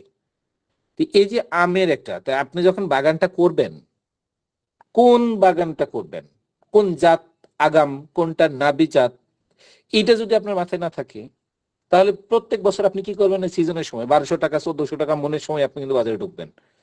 আর যারা একটু চিন্তা ভাবনা করে মার্কেটে মানে আপনার প্রজেক্টটা সেট করবে, তারা ঢুকবে কখন, হয় আগাম না হয় নাবি। তার মানে সে সবসময় 4000 টাকার আশেপাশে একটা বাজার ধরতে পারবে। তো এই যে একটা টেকনিক, একটা উদ্যোক্তার দূরদর্শী চিন্তা, এটা কিন্তু অবশ্যই আপনাকে অ্যানালাইসিস করতে হবে। এটাই অ্যানালাইসিস, আপনি যে অ্যানালাইসিসের কথা বলছেন এটাই সেই অ্যানালাইসিস, যে আমি মার্কেটটা দেখার চিন্তা করলাম। আবার দেখেন একই আম আমার রাজশাহীতে এক সিজনে বিক্রি হচ্ছে 10 টাকা কেজি, 10 টাকা কেজি। ঠিক ওই আমটাকে তারা রাজশাহী নিয়ে গেল, রাজশাহী থেকে ঢাকায় নিয়ে গেল। ঢাকার কলা বাগানে খেয়াল করে দেখবেন, এলিফ্যান্ট রোডে খেয়াল করে দেখবেন, বাটা সিগন্যালের ওদিকে লেখা আছে রাজশাহীর বিষমুক্ত আম। ইনভেস্ট কি, ইনভেস্ট ওই 600 টাকার একটা ব্যানার, জাস্ট ব্যানারটা লাগিয়ে দিয়েছে, যে কোনো বাগান থেকে তারা আমটা টান দিয়েছে, নিয়ে যে ওখানে বিক্রি হচ্ছে রাজশাহীর বিষমুক্ত আম মনে করে। এই যে একটু আগে যে উচ্চ বিত্ত পরিবারগুলোর কথা বলছিলাম, যাদের টাকার কোনো সমস্যা নাই কিন্তু তারা ভালো খাবার খুঁজছে, এই ভালো খাবার যারা খুঁজছে, এই মানুষগুলো ওই ব্যানারটা দেখে তারা আকৃষ্ট হয় যে ও রাজশাহীর বিষমুক্ত আম, তার মানে নিরাপদ দাম। কয় টাকা কেজি ভাই? কই 120 টাকা কেজি, 300 টাকা কেজি, 350 টাকা কেজিও আম বিক্রি হয়েছে। তো একই আম রাজশাহীতে দাম পাইলো কয় টাকা? 10 টাকা। সে আম একটু আগে বা পরে 300, 350 টাকা কেজি বিক্রি হয়েছে। সিজনের মধ্যে যেটা 10 টাকা কেজি সেটা আপনার ওখানে 120 টাকা করে বিক্রি হচ্ছে। একই আম, জাস্ট আপনার লোকেশনটা চেঞ্জ হয়েছে। তার মানে আপনাকে বুঝতে হবে, আমার এই লেটুস পাতার মতো যে প্রতিবেশীকে দেব, যে জানি না এটা কি কাঁচা খায় নাকি সিদ্ধ খায়, তাকে ফ্রি দেব, নাকি ওই যে রূপপুরের একটা বাজারে নিয়ে যে 100 টাকা কেজি বিক্রি করব, নাকি ঘুম থেকে উঠে যে মানুষগুলো যে জগিং করতে বের হয়, ডায়াবেটিক রোগী, তাদের কাছে নিয়ে যাব, অন্তত 50-60 টাকা কেজি তো বিক্রি করতে পারবো। তা আপনাকে অবশ্যই সেই জায়গাগুলো খুঁজে বের করতে হবে। এটাই হচ্ছে মার্কেট অ্যানালাইসিস। এখন ধরেন এই যে লাল চাল বিক্রি করবেন, এই লাল চাল আপনার সবাই খাবে না। বিশেষ করে আমি যদি বলি নাটোর চলন বিলের আশেপাশে যাদের বাড়ি, নাটোর সিরাজগঞ্জ, এখানে যারা আছেন, এই লাল চাল এবং লাল চালের চিরা, বিশেষ করে যেটাকে আপনারা বলেন বোনা আমন বা জলি আমন, পানির মধ্যে যেটা হয়, এর চালটা কিন্তু লাল। এখান থেকে যে চিরাটা হয় সেটাও লাল। বিজনেস করার দারুণ একটা জায়গা, কারণ আপনার এই লাল চাল এবং লাল চিরা বাজারে ব্যাপক চাহিদা আছে, কিন্তু এটা যে মানুষগুলো, চলন বিলের মানুষগুলো যারা উৎপাদন করে, তারা কিন্তু এটার কদর বুঝে না। তারা কি করে, নর্মালি ধান উৎপাদন করে নর্মাল বাজারে বিক্রি করে। তাদেরকে জিজ্ঞেস করবেন যে চাচা এই চাল আর আমাদের চালের মধ্যে পার্থক্য কি, মানে আমরা যেটা কিনে খাই বাইরে থেকে, মানে ব্রিয়া 28, 29 যেটা বলেন আপনারা, তো তখন বলবে যে ওই 29 ধানের চাল খাইলে একটু পরে ক্ষুধা লাগে, মানে ভাত খাইলে, আর এই লাল মোটা চাল খাইলে সারাদিন আর ক্ষুধা লাগে না। মানে তাদের কাছে কিন্তু এটার মূল্যায়নটা এভাবে হয়। কিন্তু আপনি যখন দেখছেন যে উচ্চবিত্ত পরিবার বা রাজশাহী বা ঢাকা শহরে পরিবেশে বা বিভাগীয় শহরে যখন সুপার শপে বিক্রি হচ্ছে লাল চাল হিসেবে, সেখানে কত টাকা কেজি, প্রচুর ডিমান্ড। এই যে ব্ল্যাক রাইস তো যেদিন থেকে পৃথিবীতে জন্ম সেদিন থেকে বলা হয় এটা হচ্ছে নিষিদ্ধ জাত। নিষিদ্ধ জাত কেন? সাধারণ মানুষের জন্য নিষিদ্ধ। এটা হচ্ছে রাজা বাদশাদের খাবার। এখনো কিন্তু আমি নিজে 1 কেজি ধানের বীজ কিনলাম 80 টাকা দিয়ে ব্ল্যাক রাইস করার জন্য। সরিষা উৎপাদন কেন লিখে রেখেছি? কারণ সরিষার যে তেল, ভোজ্য তেল, আমাদের দেশে মানে এখন পর্যন্ত ঘাটতি আছে, আগামীতেও হয়তো থাকবে। সয়াবিনের দাম যত বাড়বে সরিষার ডিমান্ড তত বাড়বে। এই জায়গাটাতে কিন্তু এখনো সরিষা জায়গা মতো আছে, সরিষা কিন্তু লস খাওয়ার কোনো এখন পর্যন্ত কোনো সম্ভাবনা তৈরি হয়নি। চীনা ধান উৎপাদন লেখা আছে। চীনা ধান অনেকের কাছে অপরিচিত। কি জিনিস এটা? এটা হচ্ছে আমাদের যে শৌখিন পশু পাখির যে খামারগুলো হচ্ছে, ধরেন আপনার এই যে লাভ বার্ড কিংবা বিভিন্ন ধরনের পাখি, এখন এই পোষা পাখির জায়গাটা কিন্তু অনেক বিকশিত হচ্ছে। এই পাখি যে ধানটা খায় সেটার নাম হচ্ছে চীনা ধান, ছোট ছোট কাউনের মতো। এটাই হচ্ছে চীনা ধান, যেটা 60 দিনে আপনাকে ফসল দিবে। লাগাইবেন, রোগ বালাই ছাড়া, কোনো ধরনের ভালো যত্ন ছাড়াই 60 দিনের মধ্যে আপনার এই ধানটা আপনি তুলে বিক্রি করতে পারবেন। বাজারে বর্তমানে 3,500 থেকে 4,000 টাকা মন এই চীনা ধান। তো এইটার কিন্তু বাজার সবাই জানে না, সবাই কিন্তু এখনো ধরতে পারে নাই। এবং পাখি সেক্টরটা, পোষা পাখির সেক্টরটা যে বাড়তেছে, এটা কিন্তু আপনি আমাকে বলার প্রয়োজন নাই, এটা আমরা এমনি বুঝতেছি। তো যার কারণে পাখি যদি থাকে, পাখির খাদ্য লাগবে, আর পাখির খাদ্য লাগলে সেক্টরটা বিকশিত হবে, এটা স্বাভাবিক। এবার আসি, ও আচ্ছা, যে ছবিগুলো ছিল, ছবিগুলো একটু খেয়াল করি। এগুলো বিভিন্ন বাজার থেকে নেওয়া। শুধু লালটার দিকে একটু দেখান, তুলসীমালা। ময়মনসিংহে যারা আছেন, আপনাদের সেই জিআই পণ্য তুলসীমালা। এটা তুলসীমালা চাল কিন্তু এখন মার্কেটিং বা ব্র্যান্ডিং করার চেষ্টা করছি আমরা বিভিন্ন আমাদের কৃষি সেক্টর থেকে শুরু করে বিভিন্ন জায়গায়। আচ্ছা, মাশরুম এমন একটা জায়গা যারা সচেতন সমাজে এটার বেশি কদর, সেখানে বিক্রি করতে পারবেন। অন্য জায়গায় বিক্রি করা ওরকম বাজার আপনি নাও পেতে পারেন, যার কারণে আপনাকে অবশ্যই মার্কেট অ্যানালাইসিস করতে হবে। এই মাশরুম যে শুধু তৈরি করার পরে বিক্রি হয় তা না, মাশরুমের সাথে আরো অনেক বিজনেস আছে। স্পন তৈরি, স্পন মানে এই যে পোটলার মতো যে জায়গাটা যেখানে মাশরুম জন্ম নেয়, আপনারা ছবিতে দেখেন মাঝখানে যে একটা ছবিতে ঝুলে আছে একটা জিনিস, এটা হচ্ছে স্পন, অর্থাৎ খড়ের গাদা থেকে শুরু করে যেখানে মাশরুম জন্ম নেওয়ার যে মিডিয়াটা তৈরি করা হয়, এটার নাম হচ্ছে স্পন।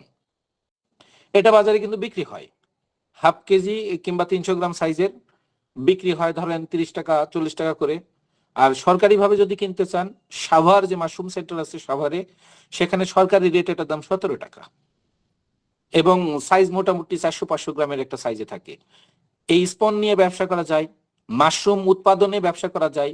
উৎপাদন পরে যারা চপ তৈরি করে, বিভিন্ন ধরনের চপ বা সিঙ্গারা যেটাই হোক, ড্রাই মাশরুম তৈরি করে, অর্থাৎ প্রোডাকশনের পরও বিক্রি পর্যায়ে বা বিপণন পর্যায়ে আপনার আরো দুটো ব্যবসা আছে। উপরে দেখেন একটা প্যাকেট দিয়েছে, এটা হচ্ছে ড্রাই মাশরুম। বিশেষ করে যাদের হরমোন বা হচ্ছে আপনার ডায়াবেটিক জনিত বিভিন্ন সমস্যা আছে, তারা কিন্তু, বা হেলথ কনসিয়াস যারা, তারা কিন্তু এই মাশরুম এগুলো খোঁজে, ভালো মাশরুম কোথায় পাবো।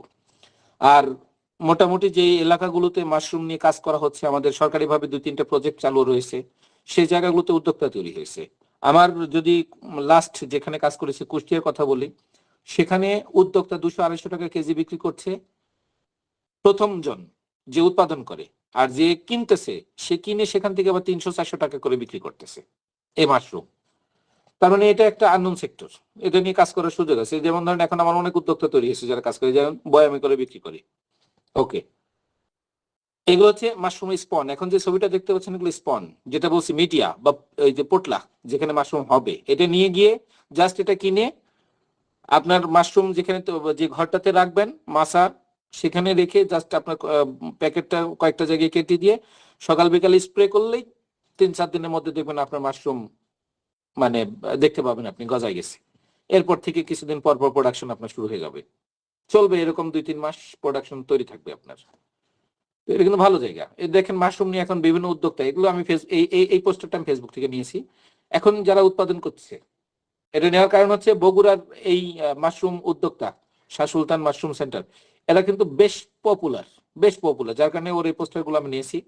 আমাদের বগুড়ার যদি বলি বেশ খ্যাতি সম্পন্ন মাশরুম উদ্যোক্তাদের মধ্যে তারা একটা, তারা নিজেরাই এখন ট্রেনিং এ ম্যানেজ করে।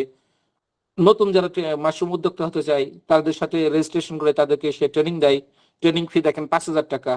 অর্থাৎ অর্থাৎ স্পন, মাশরুম উৎপাদন, ড্রাই মাশরুম বিক্রি কিংবা চপ বানিয়ে বিক্রি, এই চ্যানেল বাদ দিয়েও নতুন চ্যানেল, নতুন উদ্যোক্তাদের ট্রেনিং দেওয়া, এটাও কিন্তু ভালো জায়গা। কারণ আপনি ট্রেনিং সরকারিভাবে সাভার মাশরুম সেন্টারও নিতে পারেন, বেসরকারিভাবে তাদের কাছেও নিতে পারেন, কারণ তারা তাদের অভিজ্ঞতা শেয়ার করবে। ঠিক এখন আমরা যেরকম আপনাদের সাথে শেয়ার করছি এই জায়গাগুলোতেই। ওকে, এরপর আসেন মৌ চাষ। মৌমাছি নিয়ে আগেও কাজ হয়েছে, মাঝখানেও কাজ হচ্ছে, আগামীতেও হবে। এর উত্থান আছে, পতন আছে, সরাসরি পজিটিভ এবং নেগেটিভ দুটো দিকই আছে। এখানে যে ছবিগুলো দেখতে পাচ্ছেন এগুলো হচ্ছে বিভিন্ন মানে মৌ চাষের বিভিন্ন সেক্টর। প্রথম ছবিটার কথা যদি বলি, ড্রাম নিয়ে যে বসে আছে, এটা আমি নিজে বসে আছি, এটা হচ্ছে আমার চলন বিল, যেখানে মধু দাম মাত্র 200-300 টাকা কেজি, অথচ বাইরে এই মধু বিক্রি হয় 600 টাকা, 800 টাকা, 1200 টাকা পর্যন্ত বিক্রি হয়। চলন বিল থেকে মধু কালেকশন করে এরকম আমার মতো বসে থেকে আপনি মধু কালেকশন করতে পারবেন। আপনার সামনে এই আপনার হচ্ছে মধু এক্সট্রাক্টর যেটা বলে, যে আপনি স্টিলের ড্রাম যেটা দেখতে পাচ্ছেন, ফ্রেম গুলো ওখানে রেখে আস্তে আস্তে ঘুরাবে, আপনার চোখের সামনে ঘুরাবে। আপনি বড় এরকম কন্টেনারে করে মধু নিয়ে আপনি নিজের এলাকায় বিক্রি করতে পারবেন। এখানে শত শত হাজার হাজার বক্স বসে। নিচের দিকে ছবিটা দেখেন, এটা হচ্ছে সিরাজগঞ্জের তারাস, আপনার পাবনার চাটমোহর, নাটোরের গুরুদাসপুর, সিংড়া, সদর, এদিকে কুষ্টিয়ার দিকে আছে, বেশ কিছু জায়গায় আপনার প্রচুর সরিষা হয়। চলন বিলে যত দূর চোখ যাবে আপনার তত দূর আপনি সরিষা দেখবেন, আর অন্য কিছু দেখতে পাবেন না। চোখের দৃষ্টিসীমা শেষ হবে কিন্তু সরিষা শেষ হবে না। এর ভিতরে কিন্তু এই বক্সগুলোতে, যার কারণে এখানে মধুর দাম কম। আপনি এখান থেকে মধু কিনে সব জায়গায় দিতে পারবেন এবং বিশ্বস্ত একটা জায়গায় তৈরি করতে পারবেন। ভালো গ্রেডের মধু যদি আপনি আপনার কাস্টমারকে দিতে পারেন, নিঃসন্দেহে আপনার চ্যানেলটি টিকে যাবে। আপনার এই ডান পাশের উপরের দিকে দেখেন একটা নীল বক্সের উপরে একটা যন্ত্র, এটা হচ্ছে আপনার ব্রিক্স মিটার। আপনার মধুটা কতটুকু মিষ্টি সেটা এখানে দেখা যাবে, আপনি নিজে দেখতে পাবেন। এই মেশিনগুলো দাম কম, 2,000-3,000 টাকা হলে এখন পাওয়া যায়। আর নিচে যার পোস্টারটা টাঙিয়ে রাখছি, আশার আলো ফুড প্রোডাক্টস, উনি হচ্ছেন আমাদের বাংলাদেশের মৌ চাষ জগতের একজন ভালো উদ্যোক্তা এবং পায়োনিয়ার বলা যায়, অগ্রদূত, সিরাজগঞ্জের আব্দুর রশিদ সাহেব। উনি এখানে বিভিন্ন সরিষার মধু, কালিজিরার মধু, লিচুর মধু, সুন্দরবনের মধু, বিভিন্ন মধুর দাম লিখে রাখছেন। হাটি কুমরুল, সিরাজগঞ্জ, উল্লাপাড়াতে বাড়ি ওনার। এবং ওনারা কিন্তু এখন বাংলাদেশে যে কোনো জায়গায় মৌমাছি মধু নিয়ে সেমিনার, ওয়ার্কশপ হয়, ওনারা কিন্তু সেখানে নেতৃত্ব দেয়। তো এই উদ্যোগটা কিন্তু একদিনে তৈরি হয় নাই। এই যে মধু, আমরা শুধু মধু সেক্টরে শুধু মধুই মনে করি যে মধু নিয়ে ব্যবসা করার সুযোগ আছে। মধু নিয়ে শুধু ব্যবসা করার সুযোগ নাই, বিদেশে আরো অনেকগুলো ফ্যাক্টর নিয়ে ব্যবসা হয়। এই মধু থেকে মোম হয়, মোম ছাড়াও পোলেন পাওয়া যায়, রয়্যাল জেলি নিয়ে ব্যবসা করে, প্রোপোলিস নিয়ে ব্যবসা করে, ভেনম নিয়ে ব্যবসা করে, রানী মৌমাছি বিক্রি হচ্ছে, আমাদের দেশে বিক্রি হচ্ছে, মৌ কলোনি বিক্রি হচ্ছে। প্রত্যেকটা মৌ কলোনির দাম 500 টাকা পিস। এক একটা মৌ কলোনি মানে এক একটা ফ্রেম। রানী মৌমাছি সহ যদি আপনি 4টা ফ্রেম 5টা ফ্রেম নেন, মোটামুটি 2-3 হাজার টাকা মৌমাছির দাম, আর বক্সের দাম 2-3 হাজার টাকা। মানে একটা ফ্রেম সহ একটা বাক্স পুরোপুরি রানী মৌমাছি সহ আপনি নিতে গেলে 5-6 হাজার টাকা আপনাকে খরচ করতে হচ্ছে। এটাও একটা বিজনেস। তাছাড়া তো আপনার ওষুধ তৈরির ফ্যাক্টরি গুলোতে কিন্তু আপনার এই যে রয়্যাল জেলি বলেন, প্রোপেলেস, মৌ ভেনম, এগুলো কিন্তু বিক্রি হচ্ছে। তো এগুলো নিয়ে আমরা কিন্তু এখনো কাজ করতে পারি না। কেন পারি না? আমাদের ও ধরনের ইনস্ট্রুমেন্ট, ও ধরনের ট্রেনিং আমরা কিন্তু সব এখন পর্যন্ত আপনাদের মাঠ পর্যায়ে ছড়িয়ে দিতে পারি নাই। এটা নিয়ে বেসিক কাজ করতেছে, আমাদের কৃষি সম্প্রসারণ অধিদপ্তর কাজ করছে, তারা কিন্তু কাজ করছে। বাংলাদেশে একজনের নাম না বললেন, প্রফেসর সাকওয়াত স্যার, তিনি এখন মৌমাছির কৃত্রিম প্রজনন নিয়ে প্রজনন আবিষ্কার করে বসে আছেন, অর্থাৎ একটা মৌমাছি কত ডিম দেবে, মানে কত আপনার হচ্ছে পপুলেশন বাড়াবে, সেটা নিয়ে অলরেডি আমাদের গবেষণা শেষ। ঠিক আছে, কিন্তু আমরা একটা জায়গায় একটু মানে হতাশাজনক কথা না বললে না, একটা জায়গায় আমরা ঠেকে গেছি। আমাদের এক জায়গা থেকে যখন আরেক জায়গায় মৌমাছি নিয়ে যাই, আমাদের ট্রান্সপোর্ট সিস্টেমটা এখনো আমরা তৈরি করতে পারিনি। আমাদের কৃষকদের এখনো সহযোগিতাপূর্ণ পরিবেশ তৈরি করতে পারিনি। দেখা যাচ্ছে যে আমি একটা এলাকায় গেছি, মানে রাজশাহীর দিকে কথা বলি, তারা মনে করে যে একটা মৌমাছি আমার ফুলে আসবে, আমার ফলন কমে যাবে। এটা একটা কুসংস্কারের মধ্যে তো রয়ে গেছি। এছাড়া আরেকটা সবচেয়ে ভয়ঙ্কর দিক আছে, সেটা হচ্ছে কীটনাশক।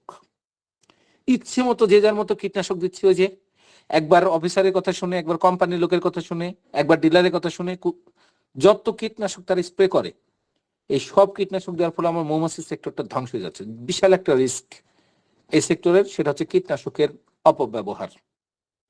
তো এটা একজন মৌ উদ্যোক্তা বা যিনি মৌমাছি নিয়ে যিনি উদ্যোক্তা হওয়ার চেষ্টা করবেন, তার জন্য খুব বিপজ্জনক একটা চ্যাপ্টার হচ্ছে এটা। আমার যত মৌচাষী ধ্বংস হয়েছে মোটামুটি এই কারণেই, এই দুটো কারণেই, ট্রান্সপোর্টের সময় আর এই কীটনাশকের কারণে। আপনারা গুগল করলে দেখতে পাবেন দিনাজপুর, তারপরে হচ্ছে আপনার এইদিকে বিভিন্ন জায়গায় মৌমাছি, লক্ষ লক্ষ মৌমাছি মারা গেছে। আচ্ছা, এরপর আসেন অসময়ে কিছু ফসল, যেমন ধরেন গ্রীষ্মকালীন তরমুজ। আপনারা দেখেছেন এখনো বাজারে তরমুজ পাওয়া যাচ্ছে, এবং মোটামুটি সিজনের চেয়েও ভালো তরমুজ বলা যায়। 100 টাকা কেজি বিক্রি হয়েছে, 80 টাকা 60 টাকা নিচে নামে নাই এখনো। তো এই যে তরমুজ, তার মানে যে এই সিজনে তরমুজ করেছে, অবশ্যই তাকে 30 টাকা কেজি বিক্রি করতে হবে না? সিজনে যারা আসছেন 30 টাকা কেজি, সিজনে সবাই বাজারে ঢোকে, কিন্তু অসময়ে কিন্তু সবাই বাজারে ঢোকে না। এটা আপনার জন্য একটা প্লাস পয়েন্ট। তার মানে এই যে মার্কেট অ্যানালাইসিসের কথা জিজ্ঞেস করলেন, এটাই মার্কেট অ্যানালাইসিস, যে আমি কখন ঢুকবো। এখন ধরেন আবার অনেকে টার্গেট নিবে যে আমি রোজার সময়ে যেন ঢুকতে পারি, তাহলে আমি কিভাবে তৈরি করব? এই যে অ্যানালাইসিস, এটাই হচ্ছে আপনার মার্কেট অ্যানালাইসিস। এখন আপনার তরমুজটা ওই সময় ম্যাচিউরড হয় নাই, আপনি জোর করে রোজার সময় বাজারে ঢুকিয়ে ফেলছেন, হরমোন দিয়ে হোক যেভাবে হোক আধা পাকা তরমুজ ঢুকিয়ে ফেলছেন। এই দুই একজন যারা আধা পাকা তরমুজ এরকম ঢুকায়, বাসে নিয়ে যা যখন আপনার হচ্ছে ভোক্তা দেখে, কাটার পরে কাস্টমার দেখে যে তরমুজের ভিতরে সাদা, তখনই মনে করেন কাস্টমার মুখ ফিরায় নাই। এইরকম দুই একজন অসাধু ব্যবসায়ীর কারণে আমার ভালো ভালো উদ্যোক্তা কিন্তু বিপদের মুখোমুখি হচ্ছে। তো সবসময় কৃষি নিয়ে আমি আপনাদের বলছি, কৃষি নিয়ে সবসময় রিস্ক ছিল, রিস্ক আছে, রিস্ক থাকবে। এই জন্য আপনাকে একটা সেফ প্লেস আপনাকে তৈরি করতে হবে, রাস্তা খুঁজতে হবে যে কোন জায়গায় এই হাজার সমস্যার ভিড়ে আমাকে কোন জায়গাটা খুঁজে বের করতে হবে। যেমন ধরেন ফুলকপি সিজনে 25 পয়সা পার পিস রেকর্ড আছে আমাদের, পত্রিকায় গুগল করে দেখবেন, পত্রিকায় পেয়ে যাবেন। মহাস্থানগড় বাজারে 4 পিস ফুলকপির দাম 1 টাকা, এই রেকর্ডও বাংলাদেশে হয়েছে। রাগ করে আমার যারা কৃষক, তারা ফুলকপি দিয়ে মালা বানিয়ে প্রতিবাদ করেছে। আমার আলু বাজারে কিন্তু মানে রাস্তায় কিন্তু ছিটিয়ে দিয়ে প্রতিবাদ করেছে। তো এই যে জায়গাগুলো, এগুলো হয়েছে কেন? কারণ শত সমস্যার ভিড়ে যে বেরিয়ে আসবো, এই উদ্যোক্তার সংখ্যাটা কম। তো যারা আপনার ওই যে গরমকালে ফুলকপি তৈরি করেছে, যেমন ধরেন আমাদের এদিকে যেটা খুব বিখ্যাত একটা জাত, সামার হোয়াইট একটা জাত, এই ফুলকপি 100 টাকা কেজি বিক্রি হয়েছে। কোথায় 100 টাকা কেজি আর কোথায় আপনার 20 টাকা কেজি কিংবা ওই 5 টাকা পিস, পার্থক্য আছে। তো এই জিনিসগুলো অ্যানালাইসিস করতে হবে। গ্রীষ্মকালীন টমেটো, যেমন ধরেন এখানে আপনার রাজশাহীর গোদাগাড়ির কথা বলি, সিজনের শুরুতে 450 টাকা, সিজনের শেষে 50 টাকা বস্তা, মানে আপনার 50 পয়সা কিংবা 1 টাকা কেজি লাগে। লেবারের দাম 400 টাকা, পুরো বস্তার দাম 50 টাকা টমেটো। তো এটা কি তুলবে আমার কৃষক? ফেলে রাখে, মানে গরু ছাগলে খাইতে খাইতে ক্লান্ত, আর খাওয়া শেষ করতে জমির মধ্যে টমেটো পড়ে আছে। এই জন্য তারা কি করে, যেহেতু মার্কেটটা স্টেবল না, তারা শুরুতেই 20 দিনে টমেটো তোলা বাদ দিয়ে 8 দিনে টমেটো তুলে ফেলে, জোর করে হরমোন দিয়ে সেটাকে লাল হিসেবে পাকিয়ে মার্কেটে বিক্রি করতেছে ভালো দাম পাওয়ার জন্য। তার চেয়ে আপনাকে অ্যানালাইসিস করতে হবে যে আমি কোন সময় মার্কেটে ঢুকবো, যে সময়টাতে ঢুকবো ওই সময় আমার কোন জাত, অর্থাৎ এই গরমের মধ্যেও আমার কোন জাতটা মাঠে সাস্টেইন করবে। যেমন এখন আমি যেখানে আছি বাগেরহাটে, ওখানে আমার ভালো একজন উদ্যোক্তা আছে, মধুমতি অ্যাগ্রো, আপনারা দেখেছেন মধুমতি অ্যাগ্রো। তারা ওখানে বাড়ি আর্ট কিন্তু চারা তৈরি করে কৃষকের হাতে দিয়েছে। তাদের বিশাল চারা উৎপাদনের একটা বিশাল ক্যাপাসিটি আছে, 4 লাখ 4.5 লাখ চারা উৎপাদন করে তারা, এবং সারা বাংলাদেশে তারা কিন্তু এই চারাটা সাপ্লাই দিচ্ছে। বাড়ি আর্ট সহ লোকাল যত ভ্যারাইটি আছে সবই তারা প্রোডাকশন করে পলিনেট হাউসের ভিতরে। এই যে বাড়ি আর যেটা মাঠে দিয়েছে, আমাকে তারা মাঠে নিয়ে গিয়ে নিজে থেকে দেখালো যে স্যার দেখেন 55 দিনে আমার টমেটো মার্কেটে চলে গেছে। অর্থাৎ যারা এখন টমেটো চারা মাঠে রোপণ করতেছেন তারা এখন দেখতেছে মাঠে বাজারে পাকা টমেটো। এই পাকা টমেটো কোথা থেকে আসলো? এই যে আগাম টমেটো, গ্রীষ্মকালীন কিছু ভ্যারাইটি আছে, এটাই হচ্ছে অ্যানালাইসিস। এটাই হচ্ছে একজন শিক্ষিত কৃষি উদ্যোক্তা, যার উপরে এখন কৃষি অনেকটা ডিপেন্ডেন্ট। কারণ এই ধরনের উদ্যোক্তা থাকলে কৃষি বেঁচে থাকবে, নইলে ওই সব 2 টাকা কেজি 25 পয়সা কেজি হইতে হইতে মানুষ মুখ ফিরায় নিবে, কৃষি বিপদে পড়ে যাবে। আপনি পেঁয়াজের কথা বলি, যে পেঁয়াজের দাম আবার বাড়তেছে পেঁয়াজের দাম। তো গ্রীষ্মকালীন পেঁয়াজ নিয়ে বাংলাদেশে অনেক কিছু হচ্ছে, উত্থান হচ্ছে, পতন হচ্ছে, কিন্তু এর ভিতরে যারা ভালো টেকনোলজি বুঝিয়ে কাজ করতেছে তাদের কিন্তু সাকসেস রেট কিছুটা হলেও আছে। তো যারা ওই সময়টাতে এখন পেঁয়াজ উৎপাদন করে মার্কেটে ঢুকেছে বা আগাম ঢুকবে, তাদের কিন্তু আপনার ভালো একটা বাজার পাওয়ার সম্ভাবনা রয়ে গেছে। শীতকালে ড্রাগনের কথা বলেছি, যে লাইটিং এর কথা বলছিলাম আপনাদের, লাইটিং নিয়ে, যে শীতকালেও এখন ড্রাগনের দাম, যেহেতু অফ সিজন ড্রাগনের দাম সবসময় হাই থাকে, তো একটা ড্রাগন আপনি সব শেষে কি করে মার্কেটে ঢোকাবেন, সবার আগে কি করে মার্কেটে ঢুকবেন, যে কোনো ফল, এটাও কিন্তু কৃষিকে এখন আপনার ম্যানিপুলেট করে ব্যবস্থা নেওয়া হচ্ছে। কিভাবে? এটা নেগেটিভলি নেওয়া দরকার নেই, আমি ভিতরে কথাটা আপনাদের সাথে একটু শেয়ার করতে চাচ্ছি। যেমন ধরেন আপনারা লিচু খেয়েছেন, ঈশ্বরদী, যদি এখানে পাবনা ঈশ্বরদী কেউ থেকে থাকেন, আপনি হয়তো একমত হবেন মনে মনে আমার সাথে। লিচু আপনারা খেয়েছেন, একটা লিচু মার্কেটে আগে ঢুকবে না পরে ঢুকবে, এটা তারা কিন্তু নিজেরা কিছুটা সেট করে ফেলে। কিভাবে? সার ব্যবস্থাপনার মাধ্যমে। আপনারা জানেন যে যে কোনো সবজির গাছে যখন আপনি ইউরিয়া সার বেশি দেবেন, ও কিন্তু ফুল ফল দেরিতে দেবে। যখনই আপনি ফসফেট বেশি মানে ফসফেট এর উপরে গুরুত্ব দেবেন, তখন সেই গাছে কিন্তু দ্রুত ফুল আসবে, দ্রুত ফল সেট হবে। যখনই আপনি পটাশের উপর গুরুত্ব দিচ্ছেন, ফলটা কিন্তু ভালো ম্যাচিউরড হয়ে যাচ্ছে, বাজারে ঢোকার মতো একটা জায়গা তৈরি হচ্ছে।